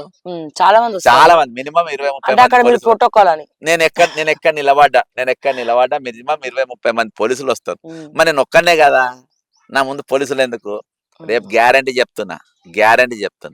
ఈరోజు మీరు అనుకుంటారు ఒక కామన్ మ్యాన్ ఇక్కడ కూర్చుంటుందని, ఇవాళ నన్ను ఒడగొట్టాలని, ఏ విధంగా నన్ను డ్యామేజ్ చేయాలని 3 పార్టీలను కూడా ఒకటి చేస్తారు. 3 పార్టీలు సిండికేట్ అవుతాయి. మాకు వేయకున్నా పర్వాలేదు, పక్క చేయడానికి వేయొద్దని ముఖ్యమంత్రి మాట్లాడతారు. రేపు నేను కౌన్సిల్లో పోతే ప్రిపేర్ అయి రావాలి. ధరణి నవీన్ మిట్టల్ అనేటోడు ఇవాళకి మీ ప్రభుత్వం ఆయన మీద కొట్టాడు, ఆయన ఎందుకున్నాడు ఇక్కడ అని రేపు అడుగుతా. కాళేశ్వరం అనేటోడు ఈస్ట్ ఇండియా కంపెనీ అని చెప్పినావు మిస్టర్ రేవంత్ రెడ్డి గారు, మీరు కోరంగల్ లిఫ్ట్ ఇరిగేషన్ వరకు ఆయనకు 4,350 కోట్ల వర్క్ ఎందుకు ఇచ్చినామని నేను అడుగుతా రేపు. ఈరోజు పొంగిలేటి శ్రీనివాసరెడ్డి రెవెన్యూ మంత్రిగా ఉంటాడు, కొండకల్ల భూములలో ఆయనకు ఏం పని, ఆయనకైనా భూములు ఆ విధంగా ఎట్లా వచ్చినాయని రేపు నేను బరాబర్ అడుగుతా. నేను కౌన్సిల్కి పోతే ప్రిపేర్ రావాలి ఒక్కొక్కడు. ఇక్కడికెళ్ళి కాదు, గద్వాలకెళ్ళి మొదలుపెట్టి భద్రాచలం దాకా, ఇటు ఆదిలాబాద్కి వెళ్ళి మొదలుపెట్టి అటు నాగార్జున దాకా 4 జిల్లాలు కాదు, రాష్ట్రంలో ఉన్న ప్రతి ఇష్యూ పైన నేను రేపు ఖచ్చితంగా కౌన్సిలర్ రేపు నేను ప్రశ్నిస్తా, మాట్లాడతా. ప్రిపేర్ అయి రావాలి ఒక్కొక్కడు. నేను లోకల్ ఒక గ్రామంలో జరిగిన ఎస్ఐని కూడా నేను ప్రశ్నిస్తా, రేపు రాష్ట్రపతిని కూడా నేను అడుగుతా. ఇది ఖచ్చితంగా జరుగుతుంది. నా మీద నాకు ఏ పోస్టు లేకుండానే, నేను ఏ పోస్టుకే ప్రభుత్వాన్ని నిలదీసిన, ఏ పదవి లేకుండానే ఇవాళకి ప్రభుత్వం నేను చెప్పిన ఒక ఎగ్జాంపుల్, ఒక పోస్కో కేసులో ఒక అమ్మాయి నిజామాబాద్ జరిగిన ప్రతి దానిపైన నా పైన డాక్యుమెంటేషన్ వర్క్ ఉంటుంది, చట్టం పైన అవగాహన ఉంటుంది.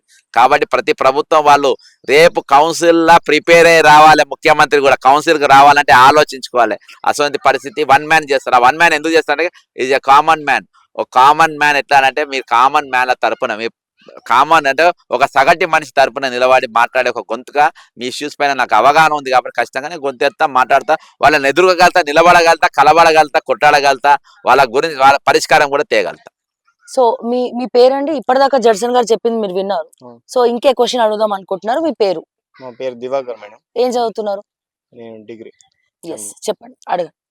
నమస్తే సార్. నమస్తే. అయితే ఇప్పుడు మీరు పోటీలో నిల్చుంటున్నారు కదా! సో, ఇప్పటివరకు మీకున్న ఆస్తులేంటి? ఒకవేళ మీరు గెలిచిన తర్వాత వీటిని ఏమన్నా పెంచుకుంటారా? లేదంటే పబ్లిక్ ఏమన్నా చేస్తారా? నేను గతంలో అఫిడవిట్ల పైనే నేను చాలా మంది లీడర్ల పైన నేను కేసులు పెట్టిన. నా ఆస్తి అనేది 100% పెరగలే. నేను కార్పొరేషన్ చైర్మన్ చేసిన తమ్మి. ఎప్పుడు రాజశేఖర రెడ్డి గారు ముఖ్యమంత్రిగా ఉన్నప్పుడు నాది 300 కోట్ల బడ్జెట్. నాకు ఒక ట్రై సైకిల్కు ఒక 1 mm గేజ్ తగ్గిస్తేనే ₹1,00,00,000. అంటే 2005లోనే ఒక 100 కోట్లు సంపాదించేటువంటి అవకాశం ఉండే. ముఖ్యమంత్రి గారిని ఇప్పుడు లెక్క ముఖ్యమంత్రి గారు రాజశేఖర రెడ్డి ఎప్పుడంటే అప్పుడు కలిసే అవకాశం ఉండే. ఏ పైరవ్ అంటే ఆ పైరవ్ చేసే అవకాశం ఉండే. కాబట్టి నేను సంపాదించుకోవాలంటే ఆ రోజే సంపాదించుకునేటోడిని. ఈరోజు మీ దగ్గర ఉన్నటువంటి నిజామాబాద్లో ఉన్నటువంటి మీరు ఏ నాయకుడిని అడిగినా కానీ నా గురించి చెప్తారు. ఈరోజు నా మీద కేసులు పెట్టాలన్నా, నా జైలుకు పంపాలన్నా ప్రభుత్వం ముందు పైసాలే వెనక పైసాలే ఆలోచించాల్సిందే. ఎందుకనంటే నేను కరప్టా కాదా అని నన్ను కరప్ట్ చేయడానికి ప్రయత్నించిన వాళ్ళకు కూడా తెలుసు. కాబట్టి అందులో సందేహం అవసరం లేదు. నేను ఖచ్చితంగా ఒకటి చెప్పేది ఏంటంటే ఈరోజు ఈ ఆర్మూర్లో మీరు ఏవైతే ప్రశ్నలు అడుగుతుండ్రో మీరు కాదు, ఈరోజు ప్రతి ఒక్కరిని కూడా ప్రతి దగ్గర కూడా ఎక్కడ స్టే చేసినా ఎక్కడ మీటింగ్ అయినా ఇవి అడగాల్సిన అవసరం కూడా ఉంది. ఇది చాలా ఇంపార్టెంట్ క్వశ్చన్. ఖచ్చితంగా నా ఆస్తి పెరగది, దాని విలువ అది ఉన్నదానికంటే పెరిగితే పెరగవచ్చు. నేను చెప్పినగా జడ్చర్లలో నాది ఒక ఫ్యాక్టరీ ఉంటుంది, హైదరాబాద్లో ఇల్లు ఉంటుంది, హన్మకొండలో ఒక ఇల్లు ఉంటుంది. అంతే. మా పూర్వీకులు అవి కూడా మా పూర్వీకులు సంపాదించి మాకు ఇచ్చినా తప్ప అంతకంటే పెరిగాయి. జెడ్సన్ అన్నకు అంటే మీరు చెప్పిన దాన్ని మేము కొన్ని ఏకీభవిస్తున్నాం. ఆల్మోస్ట్ ఆల్ మీరు ప్రజా ఉద్యమాలలోకి వెళ్ళి వచ్చారు అనేది మాకు ఒకటి క్లారిటీ కనబడుతుంది. జనరల్గా ఏంది అని అంటే ఇప్పటి వరకు చాలా మంది నాయకులు వచ్చిర్రు, అందరు వచ్చిర్రు. చాలా మంది పార్టీలకు సంబంధించిన వాళ్ళు బి టీంలు, ఏ టీంలుగా పనిచేస్తుర్రు. అసలు మీరు కాంగ్రెస్‌కి బి టీమ్ అని మేము ఎందుకు అనుకోకూడదు? అసలు మీరు కాంగ్రెస్‌లా మిమ్మల్ని ఏదో నువ్వు కొట్టినట్టు చేయి, మేము ఏడ్చినట్టు చేస్తా అని కాంగ్రెస్ పార్టీ మిమ్మల్ని బయటకు తోలిచ్చి బీజేపీ, టీఆర్ఎస్ లేకుంటే ఇంకా ఇతర ఇండిపెండెంట్ అభ్యర్థులై ఓట్లు ఈల్చే కార్యక్రమం చేస్తుందని మాకు ఒక సందేహం ఉంది. జనరల్‌గా ఎందుకనంటే మీరు 2004లోనే వికలాంగుల కార్పొరేషన్‌కి వైఎస్ఆర్ హయాంలో చైర్మన్. అప్పుడు ఒక 300 కోట్ల బడ్జెట్ దానికి ఉన్నప్పుడు మేము మీ గురించి చూసినప్పుడు 300 కోట్ల బడ్జెట్ ఉంటే 300 కోట్ల బడ్జెట్‌ను ఖర్చు పెట్టిర్రు. మీరు నిఖార్సైన కాంగ్రెస్ వాది అని నిరూపించుకున్నారు. ఇప్పుడు మీరు కాంగ్రెస్ పార్టీలోకెళ్ళి బయటకొచ్చి మీరు రేవంత్ రెడ్డిని గెలిపించిర్రు. యాక్చువల్ రేవంత్ రెడ్డిని గెలిపించినటువంటి వ్యక్తి మీరు బయటకొచ్చిర్రు. కాళేశ్వరం మీద ఎన్నో కేసులు పెట్టిర్రు. అట్లాగే ఎల్ఐన్టీ మీద కేసులు పెట్టిర్రు. మీరు గురుకులాల మీద జరుగుతున్నటువంటి అన్యాయం మీద కేసులు పెట్టిర్రు. ఇవన్నీ పెట్టిన మనిషి, రేవంత్ రెడ్డిని గెలిపించిన మనిషి, రేవంత్ రెడ్డి బి టీం కాంగ్రెస్‌కి బి టీంగా పనిచేస్తున్నాడు అనేది జనరల్‌గా అందరూ అనుకుంటుర్రు. దాని పట్ల మీ మీ ఆన్సర్ ఏముంటది అసలు? రేవంత్ రెడ్డి మేము దోస్తులం కాదు. కాకపోతే ఆయనకు పిసిసిఐ దాకా సపోర్ట్ అడిగిండు. నేను సపోర్ట్ చేసిన ఆయనకు. నేను చేసిన, మాతో సహా చాలా మంది చేసిండ్రు. కాకపోతే ఈరోజు 49 మంది చనిపోయిన తర్వాత దాని మీద కేసులు పెట్టింది ఎప్పుడు? రేవంత్ రెడ్డి ముఖ్యమంత్రి అయినాకనే. రేవంత్ రెడ్డికి నోటీసులు ఇప్పించిన, రేవంత్ రెడ్డి సెక్రటరీకి నోటీసులు ఇప్పించిన. ఈరోజు వాళ్ళు తల ఒగ్గి ఈరోజు మెచ్చార్జీలు పెట్టాల్సిన పరిస్థితి ఈరోజు ఏర్పడ్డది. అంతేకాకుండా Kodangal lift irrigation project Revanth Reddy గారు ముఖ్యమంత్రి అయిన తర్వాత మియా కృష్ణారెడ్డి మీద నేను మాట్లాడడం జరిగింది, కేసు పెట్టడం జరిగింది. ఏసీబీలో కేసు పెట్టడం జరిగింది. అది 1450 కోట్ల రూపాయలు ఏకంగా మీరు దాదాపు 4500 కోట్లు 350 కోట్లకు ఏ విధంగా పెంచిందని చెప్పి రేవంత్ రెడ్డి గారు ముఖ్యమంత్రి అయినాకనే నేను అడిగిన. అంతేకాకుండా ఇటీవల సీతక్క డిపార్ట్మెంట్లో జరిగిన కరప్షన్ గురించి నేను మాట్లాడినా. పొంగిరెడ్డి జరుగుతున్న కరప్షన్ గురించి నేను మాట్లాడినా. ఈరోజు చాలా మంది కాంగ్రెస్ నాయకులు అరే ఈయన అధికారం కోసము ఇంతవరకు కొట్లాడిన అసలు టైంకి బయటికి పోయిందంటే అసలు టైం అంటే నాకు అర్థం కాలే. అంటే తినే టైమా? ఈరోజు బ్రదర్ నేను ప్రతిపక్షంగా ఉండాలని కోరుకుంటా. ప్రజా సమస్యల పైన ప్రజల తరపున నేను కొట్లాడాలని నేను కోరుకుంటా. నేను ప్రజల తరపున నిలవాలని నేను కోరుకుంటా. ప్రజల గొంతుకగా నేను ఉండాలని కోరుకుంటా. కాబట్టి ఒక ప్రతిపక్ష పార్టీగా ప్రశ్నించే అవకాశాలు తప్ప వేరే ఉండయి. బి టీమ్గా ఉండాల్సిన అవసరం నాకు లేనే లేదు. అట్లా నేను ఉండనే ఉంటా. అటువంటి పరిస్థితి వస్తే అసలు మీకంటే ముందు నన్ను చూసి నేనే సిగ్గుపడే పరిస్థితి వస్తుంది. కాబట్టి అది బతికే కాదు. అసలు ఈరోజు డి అంటే డి ఏదంగా ఒక మాట మాత్రం చెప్తా. చాలా మంది ఎమ్మెల్యేలు, ఎందుకంటే నేను దాదాపు 34 ఏళ్ళు ఉన్నా కాబట్టి ఎమ్మెల్యేలు మంత్రులు కొంతమందికి నా మీద కన్సర్న్ ఉంటది. అయ్యో నాకు అన్యాయం అయిందని నేను ఏ రోజైనా వాళ్ళు అనుకుంటారు, దాన్ని నేనేం చేయాలి వాళ్ళు అనుకుంటే. నేను కంఫర్టబుల్గా ఉన్నా. ఈరోజు నామినేషన్ వచ్చింది, ఎలక్షన్ వచ్చింది, నామినేషన్ వేసిన, ప్రచారం చేసుకుంటున్నా, నాతో అయిన కాడికి పాంప్లెట్ ఇస్తున్నా, లేకుంటే వాట్సాప్లో పంపుతున్నా, ఓ ప్రశ్న మేము నన్ను అడుగుతున్నా, లేకుంటే మీరు నన్ను అడుగుతుండ్రు, చెప్పుకుంటున్నా, ఒక ప్రజాస్వామ్యబద్ధంగా పోతున్నా. మీకు రేపు ఎన్నికలు వస్తాయి, ఓటు వేస్తారు, గెలుస్తాము, ఓడుతాము, కానీ మళ్ళా మేము ప్రజల గొంతుకగానే ఉంటాము. కాబట్టి బి టీమ్గా పనిచేయాల్సిన కర్మ నాకు పట్టలేదు. అది కర్మనే నేను అంట. అది వాని దురదృష్టం ఉంటేనే అటువంటి పదాలు కానీ అటువంటి భారాలు కానీ ఆయన పైన పడతాయి. కాబట్టి అటువంటి అనుమానం లేదు. మేము 100% ఈరోజు ప్రతిపక్షమే, విపక్షంలో కూర్చుంటాం, ప్రభుత్వాన్ని నిలదీస్తాం.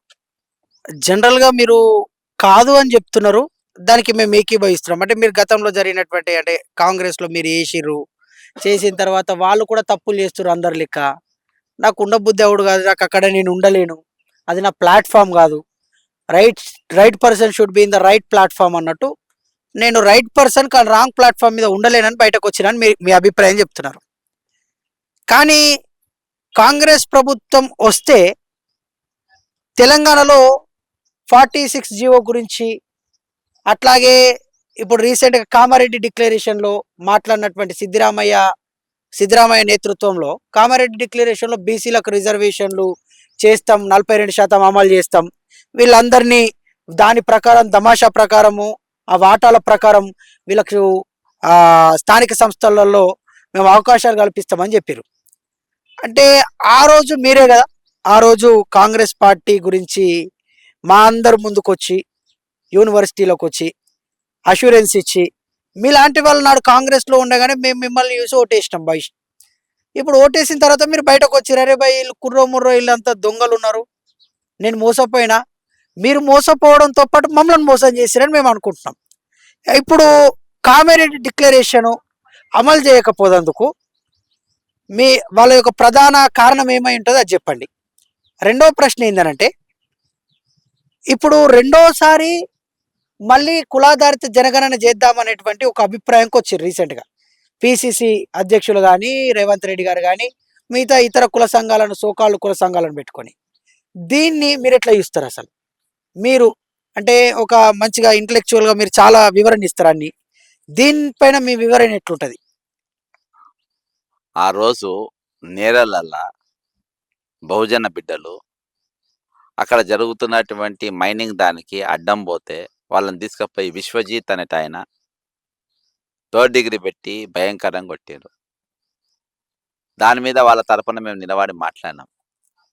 అది చూసి కాంగ్రెస్ పార్టీకి ఓటేయమని నేను మాట్లాడలే. అది మానవత్వంతో ఢిల్లీకి కూడా తీసుకుపోయినా, ఢిల్లీలో ధర్నాలు చేసిన, కేసులు పెట్టినాం, మాట్లాడినాం. నంబర్ 1. రెండవది, కాళేశ్వరం భూ నిర్వాసితుల తరపున మేము నిలబడి మాట్లాడినాం.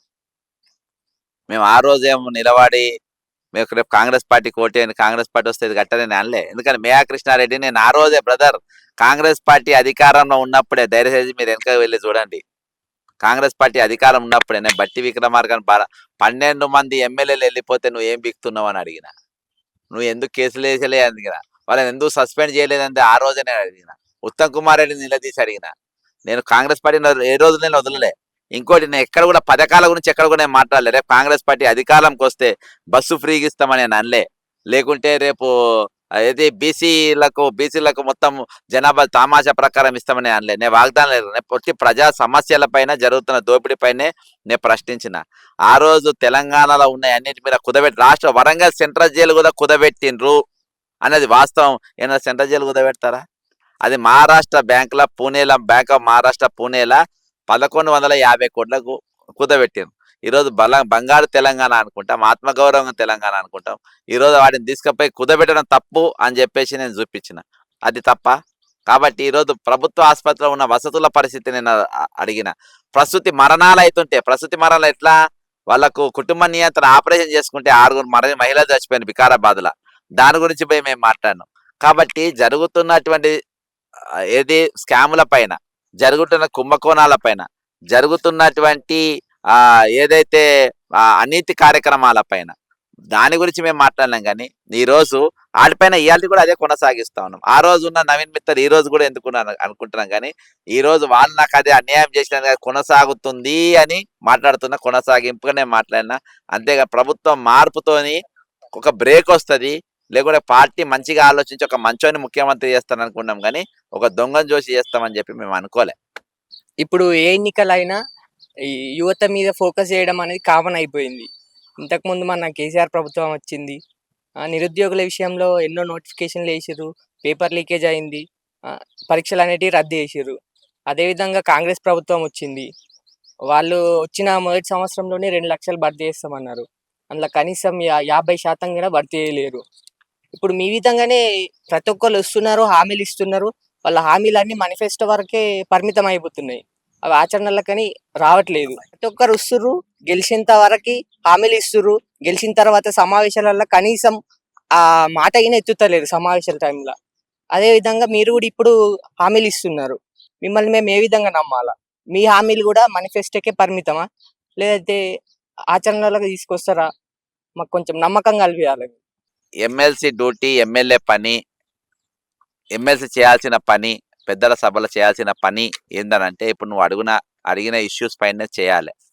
ఈరోజు ఇలాంటి డిబేట్స్ లేకుండా ఆయన వాగ్దానాలు ఇచ్చే ఆ వాగ్దానాన్ని బట్టే ఈరోజు ఓట్లు వేసే పరిస్థితి.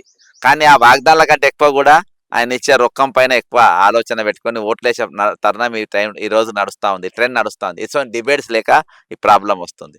ఈరోజు ఈ డిబేట్ ఏందనంటే అసలు మీ హృదయాల్లో ఏముండే, ఒక ఎమ్మెల్సీకి వెళ్ళి ఏం కోరుకుంటారు అనే ఈ చర్చ ఈరోజు ఎక్కడ కూడా జరుగుతలేదు. కానీ ఈరోజు మీరు అడిగినందుకు నాకు కొంచెం మంచిగా అనిపిస్తుంది. వేరే వాళ్ళు కూడా నేర్చుకోవాలని నేను అంటున్నా. ముఖ్యంగా ఏంటంటే ఇది నేను వాగ్దానం ఏమి ఇస్తలేను. నేను మేనిఫెస్టో నీకు ఫ్రీ బస్ ఇస్తా, లేకుంటే 3 లక్షల ఉద్యోగాలు ఇస్తా, 2 లక్షల ఖాళీలు దింపుతా, 4,000 నిరుద్యోగ భృతి ఇస్తా అని నేను అంటలేను, నిన్న విప్పియలేను కూడా.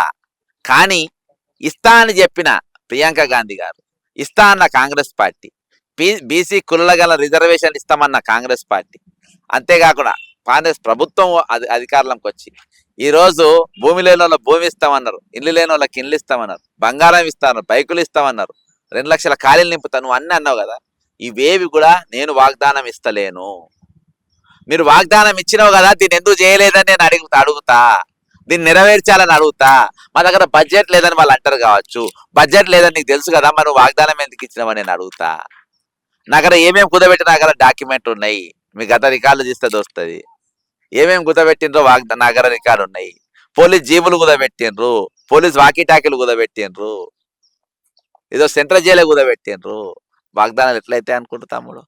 ఈరోజు దాదాపు 3-4 పిఆర్సీలు ఇయాల్టికి పెండింగ్లోనే ఉన్నాయి. 317 జీవో రద్దన్నారు, 46 జీవో రద్దన్నారు. దాని మీద ఒక కమిటీ వేసిండ్రు, కాలయాపన జరుగుతుంది, సంవత్సరం అయిపోయింది, ఇయాటి వరకు ఎందుకు రాలేదు తమ్ముడు? ఇప్పుడు నేను చెప్పిన సమాధానాలు, ఇప్పటిదాకా నేను చెప్పిన ఇష్యూస్, దాదాపు 3 అభ్యర్థులు నిలబడ్డారు కదా, వీళ్ళ నోట్ల ఏ మీటింగ్లు అయినా ఇంకొక 2 రోజులు అయితే ఎలక్షన్స్, ఈ రోజులల్లా ఒక్కలైనా ఈ 3 సబ్జెక్టుల పైన ఎక్కడైనా చర్చ జరిపిండ్రా, మాట్లాడినరా?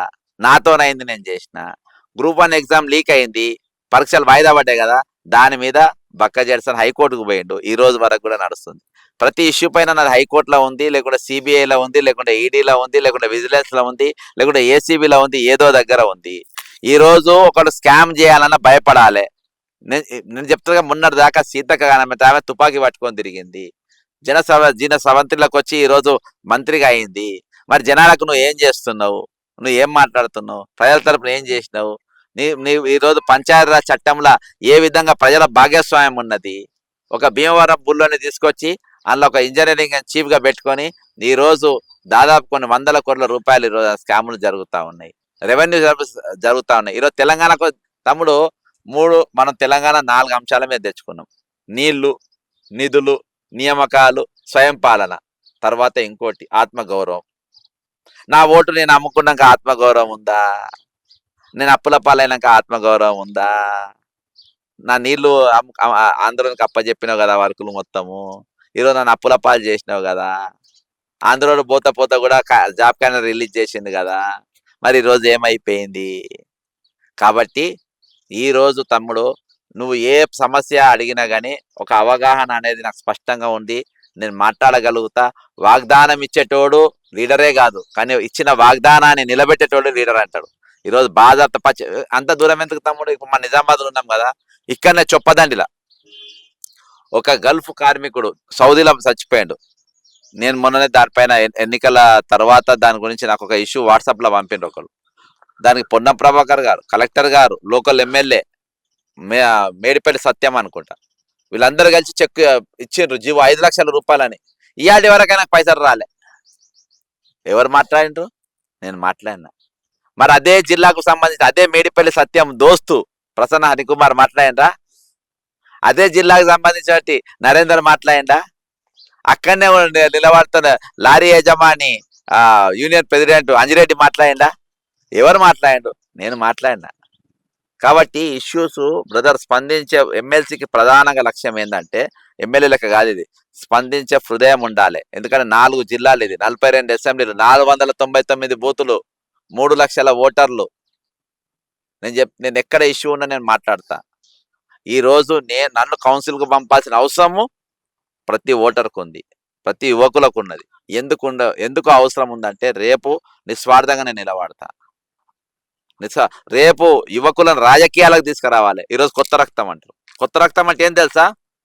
ఇవాళ అంజిరెడ్డి బిడ్డ తిరుగుతుంది, కొత్త రక్తం అది. అర్థమైందా? వాళ్ళ పిల్లల బర్త్డే చేసుకుంటారు, కొత్త రక్తం అంట. అర్థమైందా? ఈరోజు పొంగిలేటి కొడుకు తమ్మునికి ఎంపీ టికెట్ అడిగింది, కొత్త రక్తం అంట. కొత్త రక్తం అంటే పిల్లలకి ఇచ్చుడు కాదు. కొత్త రక్తం అంటే నవ యువకులు మీ అసంటోళ్ళు రాజకీయాలకు రావడం, మిమ్మల్ని తీసుకురావడం నా ప్రధానమైన ఎజెండా.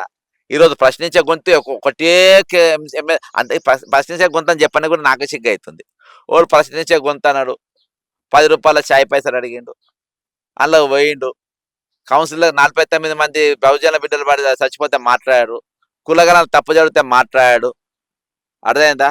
బండ బూతులు అన్ని మాట్లాడతారు. ఈరోజు ఒక స్టేచర్గా మాట్లాడలే. నేను ఇంతసేపు మాట్లాడినా, ఒక బూత్ పదం వాడినా, కాబట్టి అన్పార్లమెంటరీ లాంగ్వేజ్ మాట్లాడినా. కౌన్సిల్ అంటే హుండాతనం ఉండాలి, తమ్ముడు అన్న అని మాట్లాడాలి. మనకు కావాల్సిన ఏవో అవి మనం నెరవేర్చుకోవాలి, రాబోయే భవిష్యత్తును తీర్చిదిద్దడానికి. నేను ఇవాళ పోటీ చేసేది నేను రాజకీయాలలో ఉండని కాదు, రేపు మిమ్ములను ఇష్టం ఉన్నా లేకున్నా. ఈరోజు నార్త్ ఇండియాలో చాలా మంది మిలిటరీలో పోతారు, మిలిటరీలో పోడు కాదు ఈరోజు రాజకీయాలు రావాల్సిన అవసరం ఉంది. లేకుంటే ఒక పొంగిలేటి అసలు దొంగ, ఒక రేవంత్ రెడ్డి అసంటోళ్ళు లంబడోళ్ళ భూములు గుంజుకున్నారు, కొండంకల్లా లగిచాలలో భూములు గుంజుకున్నారు, ఇండస్ట్రియల్ పార్కుల పేర్ల పైన.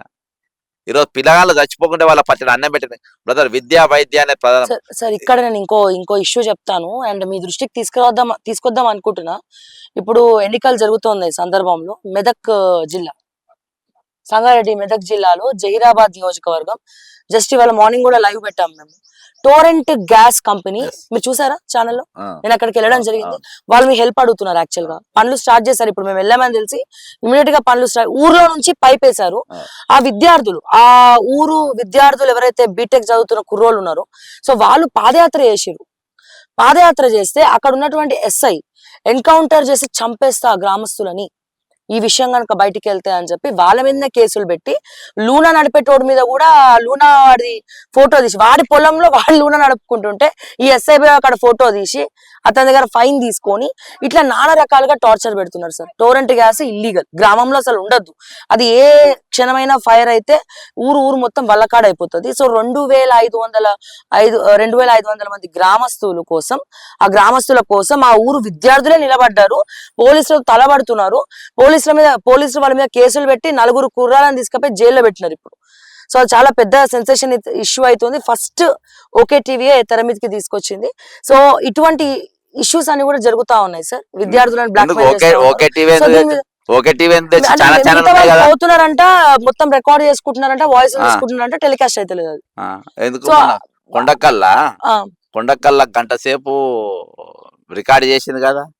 కొండకల్లు లంబడోళ్ళ భూములు గుంజుకుంటే, పొంగిలేటి గుంజుకుంటే, మరి ఆ ప్రశ్నించే గొంతు ఎమ్మెల్సీగానే ఉండు కదా. మరి అది ఎందుకు టెలికాస్ట్ కాలే అంటే చెప్తున్నా. ఇన్ని ఛానల్ ఉన్నాక ఇంత పెద్ద ఇష్యూ ఎందుకు వస్తలేదు? దానికంటే ముందు ఒక్క వెనక పోయి మళ్ళీ ముందుకు వస్తాం. ఇప్పుడు జమాల్పూర్ ఉంది కదా, నిర్మల్ కాడ ఈతేల్ ఫ్యాక్టరీ బంద్ అయింది అనుకున్నాం కదా. అక్కడ మళ్ళా వర్క్ మొదలైందంట. అవును. నేను నిర్మల్ ఉన్నా. ఉమ్, వాళ్ళందరూ కలిసి ఆడోళ్ళందరూ కలిసి ఒక మహిళా కాంగ్రెస్ ఉపాధ్యక్షురాలను తీసుకొని ఎస్పీ దగ్గరికి పోతే, పోలీసు వాళ్ళ దగ్గర పోతే, మీరు ఏమన్నా చేసుకోండి, మళ్ళీ వచ్చిండ్రా మీరు పోయి పోలీసులు, మీరు రేవంత్ రెడ్డి చెప్పుకున్న పోస్టులు తీపించుకోండి దమ్ముంటే అనే ఆ, టైప్ లో ఆమె మాట్లాడినారు. మంచి ఆఫీసరే, ఉమ్, కానీ ప్రభుత్వం ఆమె మీద పెట్టే ఒత్తిడి వల్ల ఉమ్, ఈ రోజు పోలీసులు వాళ్ళు ఏం చేస్తారు చెప్పు, ప్రభుత్వం ఎట్లనే చేసి మాకు రావాలని చెప్పేసి. ఉమ్, కాబట్టి మాకు ఖచ్చితంగా అవసరమైతే ఎన్జిటీలో మనం కేసు వేద్దాము, ఎన్హెచ్ఆర్సీలో కేసులు వేద్దాము, వాళ్ళ తరఫున ఖచ్చితంగా నిలబడతాం.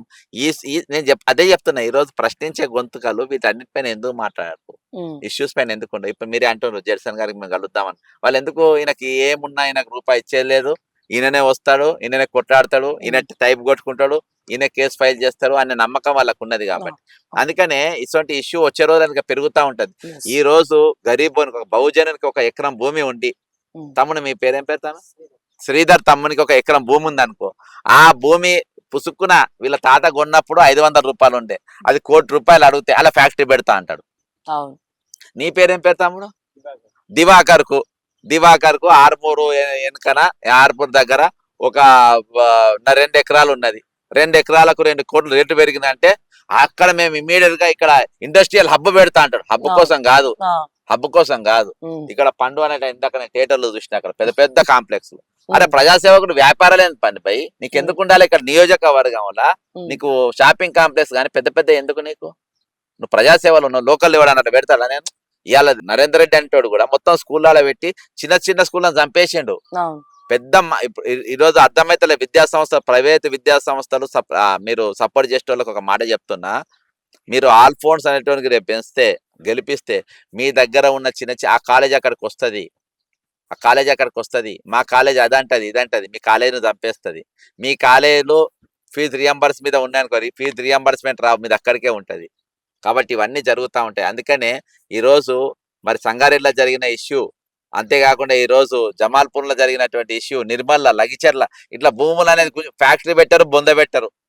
ఆ భూములు గుంజుకోవాలి, అవి వ్యాపారాలు చేయాలి, మళ్ళీ ఎవరికో షాపింగ్ కాంప్లెక్స్ దానికో దీనికో అప్పచెప్పాలి. మొత్తానికి వీళ్ళు మాత్రం 2,000 ఓటుకు అడుక్కునే తట్టుగానే వీళ్ళు ఉండాలి, 4,000 పెన్షన్ మీద వీళ్ళు బతకాలి, మాకు 2 రూపాయల కిలో బియ్యం మాకు ఇవ్వాలి, నీకు ఫ్రీ బస్ ఇవ్వాలి, నీకు ఇది తప్ప నీకు ₹1,00,00,000 ఎకరం నీకు ఉండద్దు మిస్టర్ అశోక్, నీకు ₹1,00,00,000 ఏది విలువైన మీ భూములు నీకు ఉండద్దు, మీరు అడక తినాలి, మీరు ఇట్నే ఉండాలి అనేది ఈరోజు రాజ్యం కుట్ర. కాబట్టి దాన్ని ఛేదించడానికి ఈరోజు కార్పొరేట్, ఇంకోటి అందుకని ప్రమాదం ఏంటంటే బ్రదర్, నేను ఒక ప్రశ్న నేను మిమ్మల్ని అడుగుతా. ఈరోజు కార్పొరేట్ అనేది హాస్పిటల్లోకి వచ్చేసి దవాఖానలోకి వచ్చింది corporate. This is the fight between A corporate and A common man. ఒక కామన్ మ్యాన్ కు ఇవాళ కార్పొరేట్ ఎళ్ళకి వచ్చింది, హాస్పిటల్లోకి వచ్చింది. ఎక్కడ? అపోలో, యశోద, కిమ్స్, పెద్ద పెద్ద దవాఖానలు వచ్చింది. మరి గరీబోళ్ళు ఎన్నో పోవాలి, అలా పోగలుగుతాడా? అలా కాలు పెట్టాలంటే లక్షలు పెట్టుకోవాలి. నువ్వు ఎన్నో పోవాలి? గాంధీలో పోవాలంటే నువ్వు సాగుకు తయారైపోవాలి.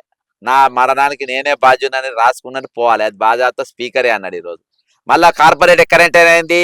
విద్యా సంస్థలకు ఎంటర్ అయింది. విద్యా సంస్థలు నువ్వు పోవాలంటే మళ్ళీ లక్షలు పట్టుకొని పోవాలి. ఆర్ఫోర్డ్ స్కూల్లో జాయిన్ కావాలంటే నువ్వు ఏం కావాలి? లక్షల రూపాయలు నువ్వు జేబులో పెట్టుకొని పోవాలి. మళ్ళీ ఆ కార్పొరేట్ వ్యవస్థ, నువ్వు గవర్నమెంట్ స్కూల్కి పోవాలంటే ఏం చేయాలి? 49 మంది చచ్చిపోయిన కదా, అలా బాత్రూమ్ బరాబర్ ఇలా బరాబర్ ఉంటాయి. ఎందుకు? డబ్బు గురించి ఆన్లైన్ ఎంటర్ అయింది. నెక్స్ట్ ఎంటర్ అయింది 2 విద్యాలయాలు, వైద్యాలయాలు 2 ధ్వంసం చేసి. నువ్వు తెలుగు యూనివర్సిటీ చదివినావు కదా, ఈరోజు మల్లారెడ్డి యూనివర్సిటీ వచ్చింది, పల్లా యూనివర్సిటీ వచ్చింది, గురునానక్ యూనివర్సిటీ వచ్చింది. ఆ యూనివర్సిటీలు మెరుస్తాయి, తెలంగాణ యూనివర్సిటీ మెరుగది, ఉస్మానియా యూనివర్సిటీ మెరువది. ఎందుకంటే ఈ యూనివర్సిటీలు పడిపోతే ఆ యూనివర్సిటీలు లేవాలి. ఇది రాజ్యం కుట్ర. ఇప్పుడు కార్పొరేట్ అంటేనే కోఆపరేటింగ్ విత్ గవర్నమెంట్. అంతే. ఇప్పుడు కార్పొరేట్ ఏంటి? ఇప్పుడు కార్పొరేట్ ఎక్కడ ఎంటర్ అయింది? అన్నిటికంటే డేంజర్ తమ్ముడు. తెలంగాణ ప్రజలారా, 4 జిల్లాల ఉమ్మడి జిల్లాల ప్రజలారా మీకు చెప్తున్నా, ఇప్పుడు కార్పొరేట్ విద్యాలయాలు వేరే రాజకీయాలకు ఎంటర్ అయింది. పొంగిలేటి రాఘవ కన్స్ట్రక్షన్ ఎంటర్ అయింది. ఎంటర్ కాగానే ఏం చేసింది? కోడంగల్ లిఫ్ట్ ఇరిగేషన్ వర్క్ లా సగం తీసుకుంది, 2,500 కోట్లు. లగిచెర్ల భూములలో ఈరోజు కార్పొరేట్ రంగం దిగింది. కొండకల్ల రాఘవ కన్స్ట్రక్షన్ దిగింది. రేపు ఈరోజు రాజకీయాల దిగుతుంది. 3 కార్పొరేట్లు వస్తుండ్రు. 3 కార్పొరేట్లు. ఏ corporate? Alphores corporate, Anjireddy corporate, publications corporate mister Harikrishna, BSP ముస్కుల, కాబట్టి ఈ ముసుగుల దగ్గర కంటెంట్ ఉండదు, సబ్జెక్ట్ ఉండదు, ఎమోషనల్ సబ్జెక్ట్ ఉంటుంది. మేము సాధించినాం, మామూలు కుటుంబంకి వెళ్ళి వచ్చిన వాళ్ళం, పేద కుటుంబంలోకి వెళ్ళి వచ్చినాం, ఈరోజు ఈ స్థాయికి ఎదిగినాం. ఏ స్థాయికి ఎదిగినాం? మా తలల మీద కాళ్ళు పెట్టి తొక్కి మమ్మల్ని ఎదిగినాం. కాబట్టి ఈరోజు మీరు అందరూ అర్థం చేసుకోవాల్సింది ఏంటంటే, నేను బతుకుదేరు కోసం కాదు, అలంకార ప్రయాణికి కాదు, ఏది కానీ అబద్ధం ఆడ నిజం మాత్రమే చెప్తా. మీరు నాకు ఓటేయండి, ఒక కామన్ మ్యాన్ కు మీరు ఓటేయండి. రాజకీయాలను బతికి మీ అసలు రాజకీయ నేను ఒక్కటి చెప్తా, ఒక ప్రశ్న, ఒకసారి నీ మైకి నేను ఒక ప్రశ్న నేను మీరు అడుగుతా. నేను బ్రదర్, ఒక కామన్ మ్యాన్ ఈ రోజు యశోద లాంటి దవాఖాన పోగలుగుతాడా? పోలేడు కదా. రేపు ఒక పొలిటీషియన్, కార్పొరేట్, ఒక యశోద ఓడు రేపు ఎమ్మెల్యే అయితే ఏమైతుంది? ఇక్కడ గవర్నమెంట్ స్కూల్ కాలేజ్ బతాయా? గవర్నమెంట్ హాస్పిటల్ బతాయా? బతకాయి. రేపు కార్పొరేట్, రేపు ఈ రోజు పొలిటీషియన్ అనేటోడు, రేపు ఒక పొలిటీషియన్ అయితే, కార్పొరేట్ ఒక పొలిటీషియన్ అయితే రేపు పరిస్థితి ఎట్లుంటది? దవాఖాన పోలేని పరిస్థితి ఎట్లుంది? రేపు మనకు అట్నే ఉంటది. కాబట్టి మనం ఈ రోజు కార్పొరేట్ వ్యవస్థని ఏ విధంగా, అదాని అనేటోడు రేపు ప్రధానమంత్రి అయితే ఏమవుతాడు? దేశాన్ని దోచుకుంటాడు. మన రిలయన్స్ వాడు రేపు ప్రధానమంత్రి అయితే ఏమవుతాడు? దేశాన్ని నమ్మేస్తాడు. నరేందర్ రెడ్డి అంటే రేపు ఎమ్మెల్సీ అయితే ఏమవుతాడు? రాష్ట్రం నమ్మేస్తాడు. గంగారెడ్డి అంజిరెడ్డి అంటే అయితే ఏమవుతాడు? పబ్లికేషన్స్ అవుతాడు. బిఎస్పీ పార్టీ పెట్టుకున్న పబ్లిక్ రేపు ప్రసన్న హరికృష్ణ అనేటోడు రేపు ఎమ్మెల్సీ అయితే ఏమవుతాడు? దోచుక తింటారు. ఆయన పెట్టుబడి ఆల్రెడీ మేడిపల్లి సత్యంకు పెట్టిండట, అక్కడ ఇంట్లో ఏరుదామని చెప్పి ఇంట్లో వచ్చింది. కాబట్టి ఈ ముసుగులు తొలగించుకొని బయటికి రావాలి. నా ముసుగు ఇది తమ్మి, నా ముసుగు ఇది. నేను బాధాప్తా ఈరోజు పార్క్ లో కూర్చున్నా, మీకు విందు వినోదాలు ఏర్పాటు చేయలేకపోతున్నా, నేను మందు గిందు ఏం ఏర్పాటు చేయలేకపోతున్నా, కనీసం ఛాయ్ నీళ్లు కూడా ఇవ్వకుండా ఈరోజు ఈ డిబేట్ నేను మీరు ముందు కూర్చున్నా. ఇది కామన్ మ్యాన్, ఇదే నువ్వు, ఇదే ఆయన, ఇదే ఆయన, ఇదే ఆయన. రేపు మీకు ఒక భరోసా ఇస్తున్నా, రేపు మీరు కూడా రాజకీయాలు చేయొచ్చు. నేను గెలిస్తే మీరు రాజకీయాలు చేయొచ్చు. జడ్సన్ కేసుగా నాకు కూడా వేయొచ్చు. నేను ఆయన లెక్క ఉంటా, అద్దం లెక్క నేను ఉంటా, నిజాయితీగా నేను ఉంటా, నా సొంతం తెచ్చుకుంటే. లేకుంటే రేపేంది నన్ను ఏమడిగింది తెలుసా? ఇంత పెద్ద మీరే అడిగిండ్రు, శ్రావ్య గారు కూడా అన్నారు.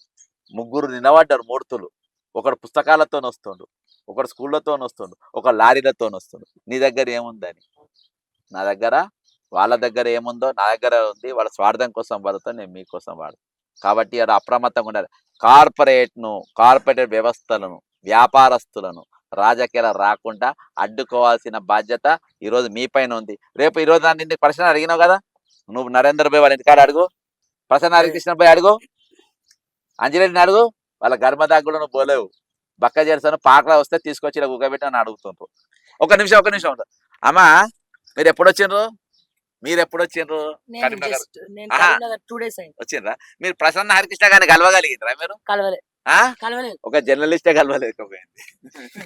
అంటే ఇప్పుడు మీరు చెప్తున్నారు ఏంటంటే, ఇప్పుడు ఇంత కార్పొరేట్ శక్తులు రాజకీయంని వెళ్ళడానికి వచ్చినాయి. రాజకీయం అంటేనే పైసలు, కోట్ల వ్యవధిలో ఉంటేనే సర్పంచ్ గెలుస్తున్నాడు. 1 కోటి రూపాయలు లేని మినిమం సర్పంచ్ గెలవట్లే. అసలు 42 నియోజకవర్గాలకు 4 ఉమ్మడి జిల్లాలకు ఎమ్మెల్సీగా రాబోతున్నారు. అంటే మీరు ఎన్ని పైసలు ఖర్చు పెట్టబోతున్నారు? మరి అంజిరెడ్డి మీద గెలవాలంటే, ప్రసన్న కృష్ణ గారి మీద గెలవాలంటే, ఆల్ ఫోర్స్ నరేందర్ రెడ్డి మీద గెలవాలంటే, మీరు ఒక అంజిరెడ్డి గారి లారీనే మాట్లాడుకొని, లేదా వాళ్ళ టిప్పర్నే మాట్లాడుకొని పైసలు పంచే కార్యక్రమం పెడతారా? మీరు ఎట్లా గెలుస్తారు? అంటే మీకేం ధైర్యం? అసలు గెలుస్తామనే ధైర్యం, కాన్ఫిడెన్స్ ఏంది? అసలు మీకున్నంత కాన్ఫిడెన్స్ ఏంది? అది నాకు ఓడిపోతా అనే దిగులు లేదు కాబట్టి గెలుస్తా అన్న బాధ కూడా నాకేముండదు. అది నేను గెలుస్తా అన్న అహంకారం ఉండదు, ఓడిపోతా అన్న దిగులు నాకు లేదు. నాకు ఏదైనా నాకు సమానమే. అంటే నేను ప్రజల్లో మార్పు కోసం తిరుగుతున్నటువంటిది మీ ఉద్దేశం. అయితే జనరల్గా మీరు ఇంత చేసిన తర్వాత కూడా రేపు భవిష్యత్తులో మీ చాప్టర్ క్లోజ్ అయ్యి, గతంలో అంటే 2018 తర్వాత మీరు వచ్చినటువంటి ఎమ్మెల్సీ ఎన్నికలలో మీరు పోటీ చేసిర్రు, ఓడిపోయారు. యథాతథంగా మళ్ళీ ప్రజల్లో ఉన్నారు. ఈ ఎలక్షన్స్ వచ్చినాయి. మళ్ళీ ఎలక్షన్స్లో గెలిస్తే శాసన మండలికి, లేదా ఓడితే క్వశ్చన్ మార్క్. మళ్ళీ కాలేజీ ఏమైనా పెడతారా? గతంలో మీకు ఇండస్ట్రీ ఉన్నదని చెప్పారు. మరి మళ్ళీ ఏమైనా కాలేజీలు ఏమైనా ప్లాన్ చేస్తున్నారా? లేదన్నా పబ్లికేషన్ ఏమైనా ప్లాన్ చేస్తున్నారా? లేదంటే ఇంకేదైనా బిజినెస్ ట్రాక్లో ఉంటారా? లేదా భవిష్యత్తులో ఇంకేదన్నా రాజకీయ పార్టీ వాళ్ళతో ఏమైనా కుమ్మక్క అవుతారా? ఏం చేస్తారు అసలు? ఇప్పుడు మాకు డౌట్ ఉందండి. ఇప్పుడు మీ మీద అంటే ఇప్పుడు ఎట్లుందనంటే, మీరు కాళేశ్వరం ప్రాజెక్టు మీద పెద్ద డాక్యుమెంటరీ చేసిర్రు. దాని తర్వాత చాలా విషయాలు ధరణి మీద పెద్ద డాక్యుమెంటరీ చేశారు మీరు. ఇన్ని డాక్యుమెంటరీ చేసినటువంటి జెడిసన్ అన్నను జిల్లాలు ఇంకెందుకు తీసుకోలేకపోతున్నాయంట, ఓన్ చేసుకోలేకపోతున్నాయి. ఎందుకు ఓన్ చేసుకుంటలేవు? ఇన్ని డాక్యుమెంటరీస్ బయటకు తీసుకొచ్చి అసలు రేవంత్ రెడ్డి పని చేయలేదు కదా. రేవంత్ రెడ్డి ఏ డాక్యుమెంట్ ఓపెన్ చేసిండు? పొద్దుగాల లేస్తే బూతులు మాట్లాడు తప్ప డాక్యుమెంట్ అంతా బక్కా జెడిసన్ తీసిరు. మరి బక్కా జెడిసన్ డాక్యుమెంట్ తీస్తే కనీసం ఎమ్మెల్యే టికెట్ ఇవ్వలేరు కాంగ్రెస్ వాళ్ళు. అంటే మీరు ఏమన్నా వాళ్ళని ఏమన్నా బదనాం చేస్తారనా, లేదా బ్లాక్మెయిల్ చేస్తారనా? ఎందుకు ఇవ్వలేకపోయారు వాళ్ళు మీకు ఎమ్మెల్యే టికెట్ కానీ ఏదన్నా? ఇవాళ మిమ్మల్ని పార్టీలకు వెళ్ళి సస్పెండ్ చేశారు, అది వేరే విషయం. క్వశ్చన్ చేసినందుకు అసలు టికెటే ఇవ్వలేరు కదా మీకు. దాని గురించి మీరు ఏం చెప్తారు అసలు? ఓపెన్గా చెప్తున్నా, నా కాంగ్రెస్ ఎమ్మెల్యే అయినా ఒక పి జనార్దన్ రెడ్డిని చూసేటోళ్ళు మీరు, సొంత పార్టీ అని కూడా చూసేటోళ్ళు కాదు. ఒక్క రూపాయి ఎట్లా తింటారో బాదాప్త 1450 కోట్ల రూపాయలకి వెళ్ళి 4500 కోట్ల పెంచిండ్రు కదా, 4500 కోట్ల పెంచిండ్రు కదా కొడంగల్ లిఫ్ట్ ఇరిగేషన్ ప్రాజెక్ట్. అందులో ఒక్క రూపాయి కూడా ఈరోజు రూపాయి వరకు కూడా పోనిచ్చేటోడు కాదు. మేఘా కృష్ణారెడ్డి అంటే జైలుకు పోయేదాకా పండుకుంటోని, నవీన్ మిట్టల్ అనేటోడి మీద ఏసీబీ రైళ్లు చేసి జైలుకు పంపేదాకా వదిలేటోని కాదు. ఇదో జయేష్ రంజన్ అనేటోడు ఎంతమంది బతుకులాగం చేసి నిలబెట్టేటోని. ఈరోజు నితిన్ అనేటోని ఒక national institute of hospitality college ఏదైతే ఉందో అందులో ఒక హోటల్ కట్టి, ఆ హోటల్ ఎందుకు నిరుద్యోగుల కోసం ఉన్నటువంటి కాలేజ్ భ్రష్టు పట్టించి అడిగేటోళ్ళు కాదు. టూరిజం కోసం కూడా కాలేజ్ ఉంది, తెలియదు చాలా మందికి, అర్థమైంది, భ్రష్టు పట్టించింది దాన్ని. కాబట్టి అనేకమైన అంశాలపైన ఈరోజు నేను చుక్కలు చూపెడతాను, భయంతోనే రానియరు. తమ్ముడు నాకు ఓటేయాలన్నా, నాకు ఓటేయాలని ధైర్యం ఈరోజు ఓటర్కు ఉంది. కానీ నా నాయకునిగా అసెంబ్లీలో కానీ కౌన్సిల్లో కానీ చూసే ధైర్యం ఈరోజు ఎమ్మెల్యేలకు కానీ మంత్రులకు కానీ లేదు, దొంగలకు లేదు. ఎందుకంటే ముఖం చూడ ఈరోజు నన్ను సంప్రదించి, అరే నువ్వు డ్రాప్గా నువ్వు నిలబడు, నన్ను ఎందుకు అసలు కాంప్రమైజ్ గురించి ఎందుకు మాట్లాడాలనుకుంటున్నావు? ఆయన దగ్గర పోతే వేస్ట్ అని ఎవరు సంప్రదించారబ్బా. ఈరోజు సావును నేను నెత్తి మీద పెట్టుకున్నా, మీకు తెలుసో లేదో, సావును నెత్తి మీద పెట్టుకొని ఈరోజు తిరుగుతాను. మీ అందరికి తెలియదు ఇంతమంది. అసలు మీరు అడగాల్సిన ప్రశ్న ఏంటంటే, ఇన్ని కేసులో నువ్వు ఎట్లా బతుకుతున్నావు అని అడగాలి. ఇంత పెద్ద పెద్దోళ్ళతో నువ్వు పెట్టుకున్నావు, నువ్వు ఎట్లా బతుకున్నావు అని అడగాలి. నీకు గన్మెన్ లేదు, సెక్యూరిటీ నువ్వు ఎట్లా బతుకున్నావు అని అడగాలి. ఈ ప్రశ్న మీ దాంట్లోకి వస్తుంది అనుకున్నా. ఈ ప్రశ్న మీరు ఎవరు కూడా అడగలేదు.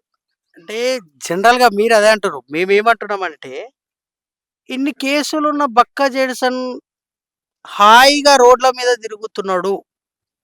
అందుకోసమే కాంగ్రెస్ కు అనుకూల వాతావరణం ఉన్నది కాబట్టే హాయిగా తిరగలుగుతున్నాడు. రేపు గెలిచినాక కూడా బక్కా జెడిసన్ గారు కాంగ్రెస్ పార్టీ కండువ కప్పుకుంటారు. ఇది ఇది ఇది బయట అందుకోసమే మీరు ఇట్లా తిరగలుగుతున్నారు అనేది మా ఉద్దేశం. కనువ కప్పేటోడు ఎవడు కప్పుతాడు చెప్తాను. నంబర్ ఒక చెప్తా బ్రదరు, నేను 6 గంటల తర్వాత నేను జాగ్రత్తలు కొన్ని తీసుకుంటా. ఎందుకు తిరగలుగుతున్నంటే నా జాగ్రత్తలు ఉంటాయి కొన్ని.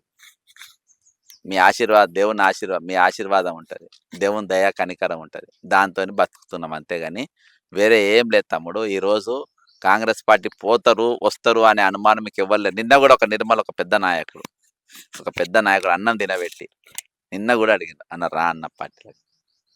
ఆయన మామూలు కార్యకర్త కాబట్టి ఈతెల్ ఫ్యాక్టరీ గురించి మాట్లాడుతుంటే నేను పోయే సవాల్ లేదని. నాకు ఎమ్మెల్యేలు మంత్రులు చాలా మంది మాట్లాడతారు కానీ తీసుకోరు. నాతో ఎవరైనా కాంగ్రెస్ వాళ్ళు ఇప్పుడు ఆర్మూర్లో ఎవరైనా కలుస్తారు అనుకుంటున్నా, నాకు దోస్తులు ఉన్నారు ఇక్కడ, కలవరు, భయపడతారు రిపోర్ట్ ఎక్కడికి పోతుందో అని. కాబట్టి కాంగ్రెస్ ముసుగు నాకు లేదు. నాకు అవసరం ఏదో ఉంటే ఓపెన్గా చెప్తా, బాజాప్తా చెప్తా. కొంతమంది అడిగినారు నీకు కేటీఆర్ సపోర్ట్ కదా అని, అది కూడా మీరు అడుగుతాను. సపోర్ట్ చేస్తే తప్పేముంది అన్న. నేను బాగా కలిసిన కేటీఆర్ బరాబర్ కలిసిన. హైదరాబాద్ల గురించి మాట్లాడమని ప్రతిపక్ష నాయకుడు బరాబర్ కలుస్తా, బరాబర్ మాట్లాడతా. సపోర్ట్ ఇస్తే బరాబర్ తీసుకుంటా, నేను బరాబర్ చెప్తా. కాబట్టి ఈరోజు వీళ్ళ గురించి మాట్లాడాల్సిన అవసరం నాకు లేదు బ్రదర్. నేను నిజాయితీ పరునని చెప్పుకునే అవసరం నాకు అంతకన్నా లేదు. ఎందుకంటే నా ఇన్బార్న్ నేచర్ అర్థమైందా? అది అందరికీ తెలుసు, ఎవరు నమ్మరు. నేను జాలీగా ఉంటాం, అర్థమైందా బ్రదర్? కాబట్టి దీంతో చిన్న వార్త నేను ఏం పడతాను. కానీ వచ్చే రోజులలో కూడా కార్పొరేట్ వ్యవస్థ వస్తే డేంజర్. కాబట్టి నీకు రేపు నువ్వు కూడా పోటీ చేయలేవు. నువ్వు రేపు సర్పంచ్ నిలవాలంటే ₹1 కోటి పెట్టుకునే పరిస్థితి. కాబట్టి ఆ పరిస్థితి ఉండొద్దనే నేను అనేకమైన యువకులను రేపు రాజకీయాలను పంపడం మాత్రం నేను టార్గెట్ పెట్టుకుంటా. నేను ఎమ్మెల్యేలు రేపు ఎట్లా నిలబెడతానో నువ్వు చూడు. ఇండిపెండెంట్ గా నిలబెడతా కావచ్చు, వేరే పార్టీలకి నిలబెడతా కావచ్చు, కానీ యువకులు నిలబడాలి. యువకులు అంటే మళ్ళీ వాళ్ళ కొడుకు, వాళ్ళన్న కొడుకు, వీళ్ళన్న కొడుకులు కాదు, బాగా ఫ్రెషర్ అయి ఉండాలి, వాళ్ళకి సపోర్ట్ చేస్తాం. అది మన ఎజెండా. ఎస్, దాదాపు గంట సేపటి నుంచి చర్చ కొనసాగుతా ఉంది. అంటే అతి కొద్ది మంది పట్టభద్రులతోటే మనం ఇన్ని చర్చలు జరుపుతున్నాం, ఇన్ని రకాల క్వశ్చన్స్, ఇన్ని రకాల డౌట్స్ ఉన్నాయి. తెలంగాణలో ముఖ్యమైన 4 నియోజకవర్గాలు, 4 జిల్లాల్లో 42 నియోజకవర్గాల్లో ఎంతమంది పట్టభద్రులు ఉన్నారు, ఎంతమంది అసంతృప్తులు ఉన్నారు, ఎంతమంది గవర్నమెంట్ తిట్టుకుంటున్నారు. సో ఇంకా అసలైన 2 క్వశ్చన్స్ ఉన్నాయి. సో అవి కూడా మనం తెలుసుకుందాము. యా హాయ్, సో మీ పేరు? నా పేరు నిరంజన్. ఆ? నిరంజన్ నిరంజన్ చెప్పండి, మీ క్వశ్చన్ ఏంటో ఒకసారి. సార్, ముందుగా మొన్న రీసెంట్గా జరిగిన బడ్జెట్ సమావేశంలో రాజ్యసభలో మన ఫైనాన్షియల్ మినిస్టర్ నిర్మలా సీతారామన్ గారు తెలంగాణ ఒక అప్పుల కుప్ప అని వ్యాఖ్యానించారు. దానిపైన మీరేమంటారు? మళ్ళీ ఇంకో క్వశ్చన్ ఏంటంటే, మన తెలంగాణ రాష్ట్రానికి రూపాయి కూడా ఇవ్వలేదు ఆ ఫైనాన్షియల్ బడ్జెట్లో. దానిపైన మీరేమంటారు? నేను ఇంతకుముందు చెప్పిన, తెలంగాణ ఏర్పడ్డప్పుడు మనకు 4 స్లోగన్లు ఇచ్చిండ్రు పెద్ద మనుషులు. ఏమని ఇచ్చిండ్రు? నీళ్లు, నిధులు, నియామకాలు. ఓకేనా? ఈరోజు నిధులు ఆందోళనలు పోతా 16,000 కోట్లు ఇచ్చిండ్రు. మరి నిధులు అన్నప్పుడు మరి వడ్డీకి వీళ్ళ సంపాదన మన పెట్టుబడి పెట్టి ఈరోజు 16,000 కోట్ల రూపాయలు, కూడా 16 లక్షల కోట్ల రూపాయలు మన ఆదాయం పెరగాలి కదా. మరి రోజు దాదాపు 8,50,000 కోట్ల రూపాయలు అప్పెందుకు అయింది? నిర్మలా సీతారామన్ కరెక్ట్గా అన్నారు. మరి అప్పుడు ఇస్తుంటే వాళ్ళు ఎందుకు అనుమతి ఇచ్చిండ్రు? రాష్ట్రంలో ఎమర్జెన్సీ, ఫైనాన్స్ ఎమర్జెన్సీ ఎందుకు పెడతలేరు? ఈరోజు ఇవన్నీ ఉన్నాక నువ్వు తీసుకుపోయి కొత్త ప్రాజెక్టు కోడంగల్ లిఫ్ట్ ఇరిగేషన్ ఎందుకు కట్టాలి? ఈరోజు నీ దగ్గర పైసలే లేనప్పుడు నీవు మూసి ప్రక్షాళన అని చెప్పి మరొక 1,50,00,000తోని మళ్ళీ మూసి నది ఎందుకు చేపట్టాలి? కాబట్టి ఈరోజు తమ్ముడు, నిర్మాణాలు జరిగితే కమిషన్లు వస్తాయి, పథకాలు పెట్టినా లేకుంటే మీకు నౌకర్లు ఇస్తే కమిషన్ రావు. ఈరోజు నోటిఫికేషన్ 2 లక్షల నౌకర్లు ఎందుకు రావు? నేను చెప్తా ఎందుకు రావంటే, నీ మీద సంవత్సరానికి 1,00,000 కోట్ల రూపాయలు మీకు జీతాలు ఇస్తే నాకు కమిషన్ ఇస్తావా? నువ్వు ఇవ్వవు కదా నాకు. నీ పేరేం పేరు? నిరంజన్ చెప్పు. నేను రేవంత్ రెడ్డిని.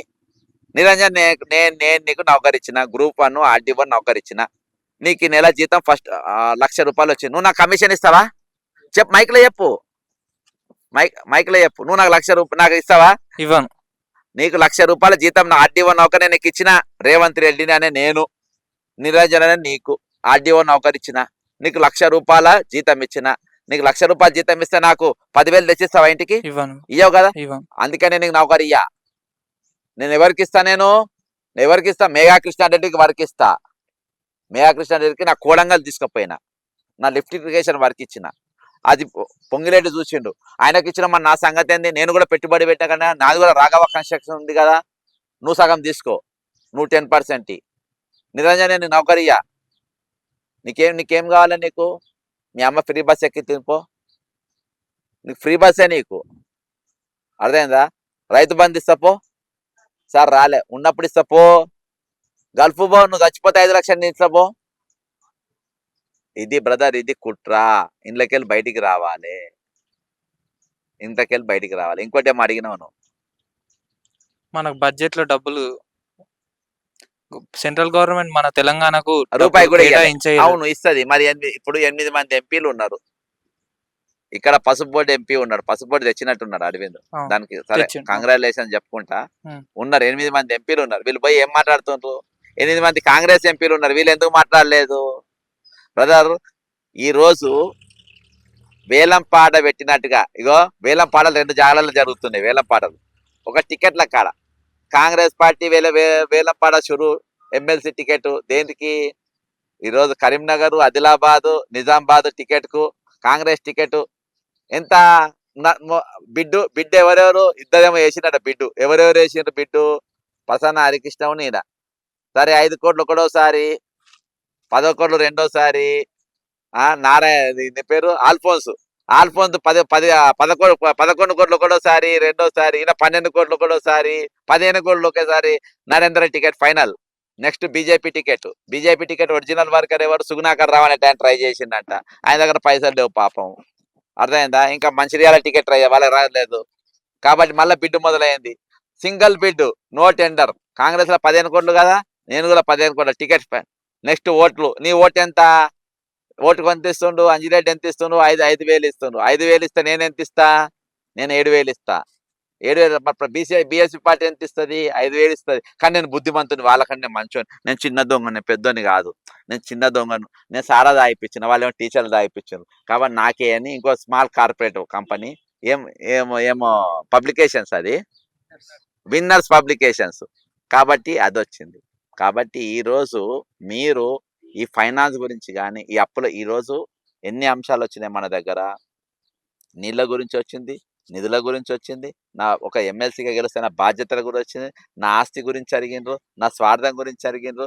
అంటే ఒక ఇంటికి ఒక పిల్లనిస్తే ఎన్ని దిక్కుల చూస్తారో అన్ని దిక్కుల ఈ అభ్యర్థిని మీరు కూడా చూసారు. కాబట్టి అంత జాగ్రత్తలు తీసుకున్న రోజే పాలకులు కరెక్ట్గా ఉంటారు. ఈ చర్చలు ఇక్కడికే కాదు, రాష్ట్రం అంతా జరగాలి, సర్పంచ్ ఎన్నికలకు జరగాలి, ఎమ్మెల్యేల ఎన్నికలకు జరగాలి. ఈ రోజు బడ్జెట్ పైన మనం చర్చించారు. నిర్మలా సీతారామన్ రాష్ట్రానికి ఒక్క రూపాయి కూడా ఎందుకు రాలేదు అని అడిగిండు. అని అడిగితే నువ్వు నాకేమైనా పుణ్యానికి ఓటేసినావా అని అడుగుతారు వాళ్ళు.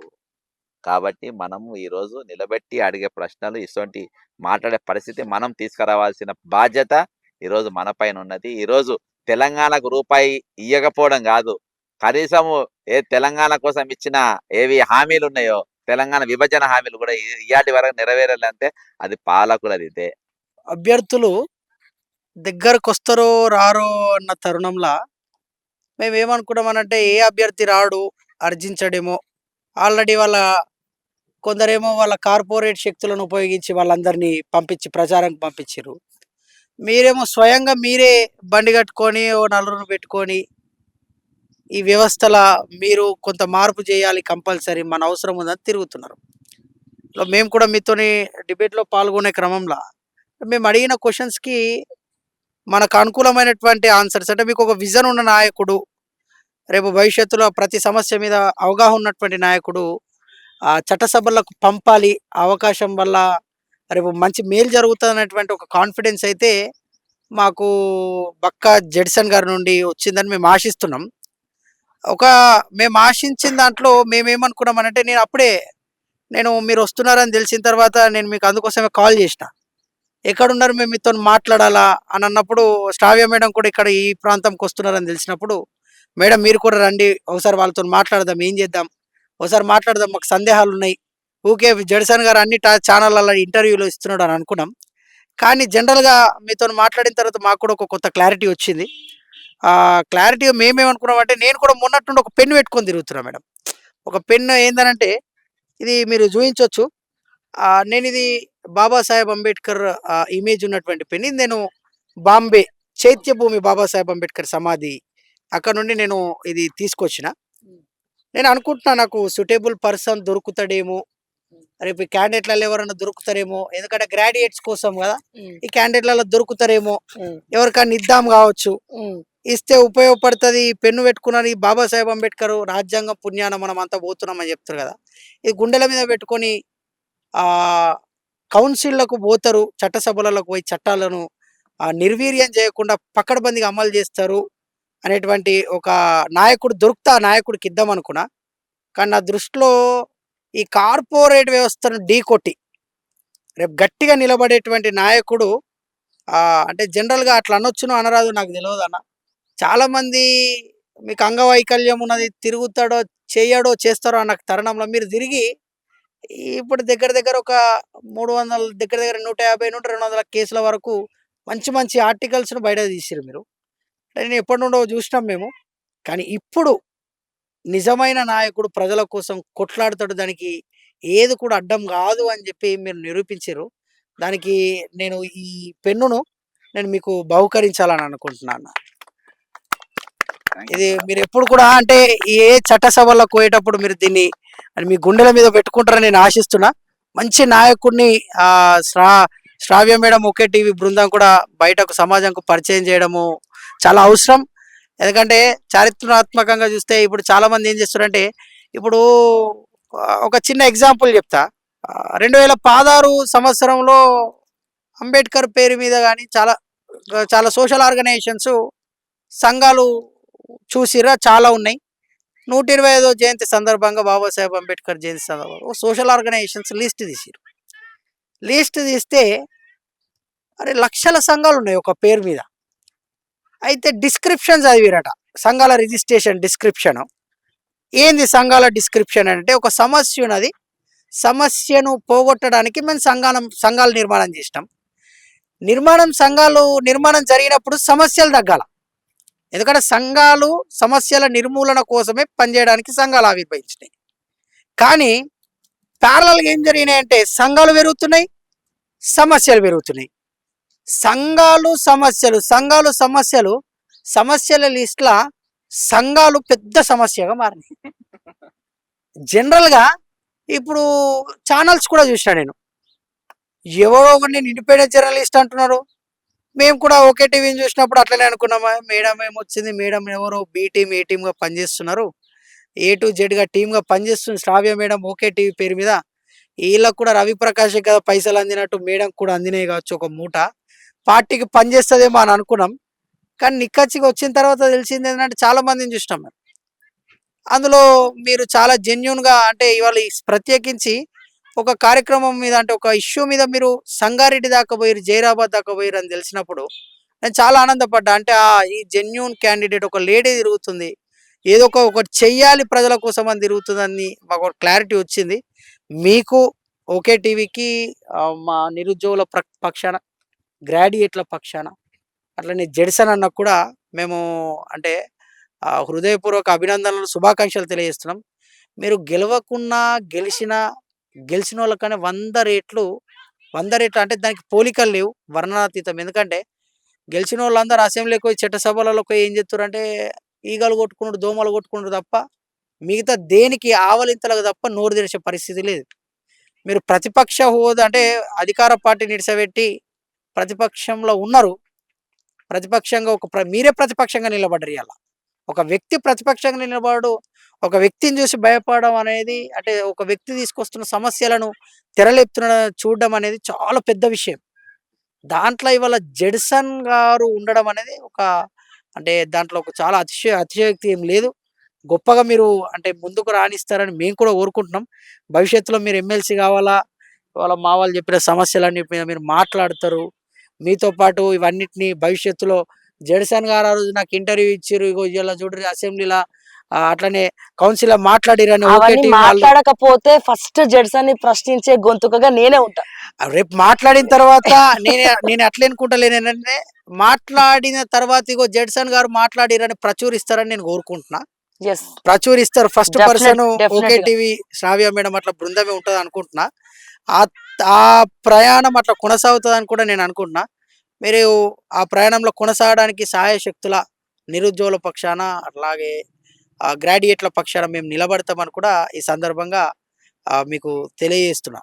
ముఖ్యంగా తమ్ముడు ఇంత డిబేట్ జరిగిన తర్వాత నేను ఎప్పుడు ఊహించలే, మన రాజ్యాంగ ప్రదాత ఈరోజు రాజ్యాంగ ఫలాలు అనుభవిస్తూ ఈరోజు ఈ దేశం ఇట్లుందంటే బాబాసాహెబ్ అంబేద్కర్ గారు. అబ్బాయి చెప్పినటువంటి మాట, ఈ కళాన్ని నా గుండెకు పెట్టుకోమన్నారు. సరే, ఈ కలము ఒకవేళ చట్టసభలు పోయినప్పుడే నేను వాడతా, ఎందుకంటే ఇది ఒక చరిత్రను సృష్టించే తీరుగా ఈ కలం ఉండాలని నేను కోరుకుంటున్నా.